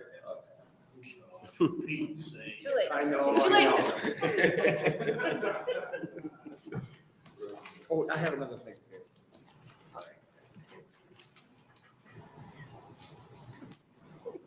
start. My clock's already started. Okay. My name is Spike Eichel, Vice Chair McKinney, and members of the committee. My name is Spike Eichel, S-P-I-K-E. Last name is E-I-C-K-H-O-L-T. I'm appearing as a registered lobbyist on behalf of the Education Rights Council. I normally don't appear in that capacity before this committee because I'm usually in front of the Education Committee. But Education Rights Council is a statewide nonprofit organization that advocates for educational equity and believes that each child deserves the opportunity and the right to stay in school and thrive. Education Rights Council is one of those entities that does receive a grant. We didn't before this year, but in 2024, we did receive one of those grants or allotment of the money. We're appearing in a neutral capacity because I did visit with the introducer of the bill, Senator Conrad, and with the amendment that you're receiving is one that we would suggest that the committee consider. And with this amendment, that's why we are neutral, even though we are sort of impacted by the bill, because education rights does not do housing justice. However, education rights does provide direct legal representation to families across the state, families who are indigent and poor, regarding matters of educational law. And that would be situations like where a child perhaps has an IEP or ought to have an IEP, individualized education plan, and is not getting it. Or a situation where a child was suspended from school, but the school didn't follow the statutory due process procedures. Those are the kind of cases Education Rights Council does, among other ones. So I think Senator Conrad to speak to it, obviously I can't speak for her, but the proposal that we have is that the fund, the money be used to provide for direct legal representation of eligible low-income persons. And then it does have an additional provision. The Commission on Public Advocacy sort of determines which organizations get the grants, and thus the Commission on Public Advocacy has some sort of audit authority. But the suggestion that we have is that that audit sort of confirmed that the money was actually paid to represent people in legal situations, whether it's an inter-appearance in court or a retainer agreement or some similar thing. I've seen the list of eligible recipients, and as an attorney, some of those organizations I've never seen in court. I've never seen them represent people. I don't know if they do at all. They're not here today. But Education Rights Council does receive this. With this amendment, we'd ask that the committee consider that so that we can continue to do so to help people. I'll answer any questions that you have. Thank you. Are there any questions? Senator Holcroft? Thank you, Vice Chair McKinney. Okay, I'm just curious, again, freshman, how did you generate this amendment? Oh, I have my ways. I mean, did it come out of the bill drafter's office? It did. It does have an REQ number. And how could you submit something to the bill drafter's office? I thought only senators could. Well, I think that's probably true. I think only senators can do so. That's right. Thank you. I guess let me just ask, you showed this, sorry, you showed this to Senator Conrad. I have shared that with her. And what would you say that your impression was on her receiving this amendment? Well, I know not to speak for Senator Conrad, but I think when she introduced the bill that she was sort of open, and she may have referenced that I was one of the people that talked to her about this notion, this idea, this concept. I think that what Senator Conrad, if I could just expand, was right. If we're going to charge people a user fee for using the court system, and that's what a court fee is, and we're going to dedicate that money for people who have to use it, it ought to come back to them in the form of actual legal representation in court somehow. I agree with you. There's not a lot of services. In my private practice, people are calling me all the time to do free stuff, and I'll do it a lot of times. I really probably shouldn't, but I just do. And I've done stuff, actually. I've done protection order hearings for victims. I've done those things. There's a need out there, right? There just is. And you can spend your whole career just representing people for free or for nothing. I'll just tell you that. You can't. It's just never ending. There's not a day I don't get something on my website, an email or a phone call, something like that, where somebody wants me to help them with something for nothing or close to nothing. Thank you. Thank you, Spike. Is there anyone else testifying in the neutral? No. Welcome Senator Conrad up, and for the record, there was 3 letters, 2 in support, 1 in opposition. Very good. Thank you so much, Senator McKinney. Thank you so much to Senator Holcroft and Senator Boslin for sticking it out, and hopefully we'll get done before 5 o'clock so you can enjoy their weekend. I want to thank the proponents and the opponents and the neutral testifiers that came forward to share their ideas. I want to thank the committee for their great questions. I'll be excited to work with all stakeholders to make necessary adjustments to move this forward. But let me just leave you with a couple of ideas here. Number one, no one is entitled to public funds, whether they've received them in the past or not, in regards to these competitive grants that have gone out. And I think it's very arrogant of a lot of the advocacy organizations that have been clamoring about, oh my goodness, we're going to lose our state funding in this regard. I think that's very myopic and very arrogant. These are public dollars that pass through the public coffers, and we need to ensure that they're going to their best and highest purpose. Additionally, I want to also note that some of these grants are going to some of the largest and best funded nonprofits in Nebraska that arguably provide little, if any, in terms of direct legal services, which is the whole point of the fund and how it is supposed to be administered. Additionally, I would like to also push back at my friends at the Bar Association, and I've been a proud member of the Bar Association since I became a lawyer over 20 years ago, and I'm grateful for the good work that they do. But whether it's an attorney general or a powerful institution like the Bar, power concedes nothing. And they're asking you to defend the status quo, and the status quo hasn't moved the needle in terms of providing access to justice for low-income Nebraskan civil legal needs. So I want you to think about that very deeply. I also want to tell you from my experience in going to watch the eviction programs at Lancaster County, you know, there's a lot of big law firms and a lot of fancy lawyers who spend a lot of time talking about, you know, how important their ethical considerations are and being a lawyer and how committed they are to pro bono. And there's rarely enough lawyers there. The Volunteer Lawyers Project is consistently begging people to come down from big firms, from these legal advocacy organizations that you see before you all the time talking about housing justice that aren't there doing direct representation. And so we really need to come to terms and grapple with that in terms of what that means. I think the Volunteer Lawyers Project is fantastic and they are doing the work. Full disclosure, I was on the Legal Aid Board of Directors for over a decade until recently. I think they are doing the work. So we need to figure out how to grab these funds, which are dwindling and diminishing year over year over year due to court filings going down, and that impacts a host of different programs. But the time is right, I think, to have a broader conversation about whether we should continue to collect these fees. If we continue to collect these fees, how do we get the most bang for the buck in terms of access to justice for low-income Nebraskans? So with that, I'll be happy to work with the committee. Thank you. Are there any questions? No? Thanks. Thank you. And that'll end our hearings for today. Yeah.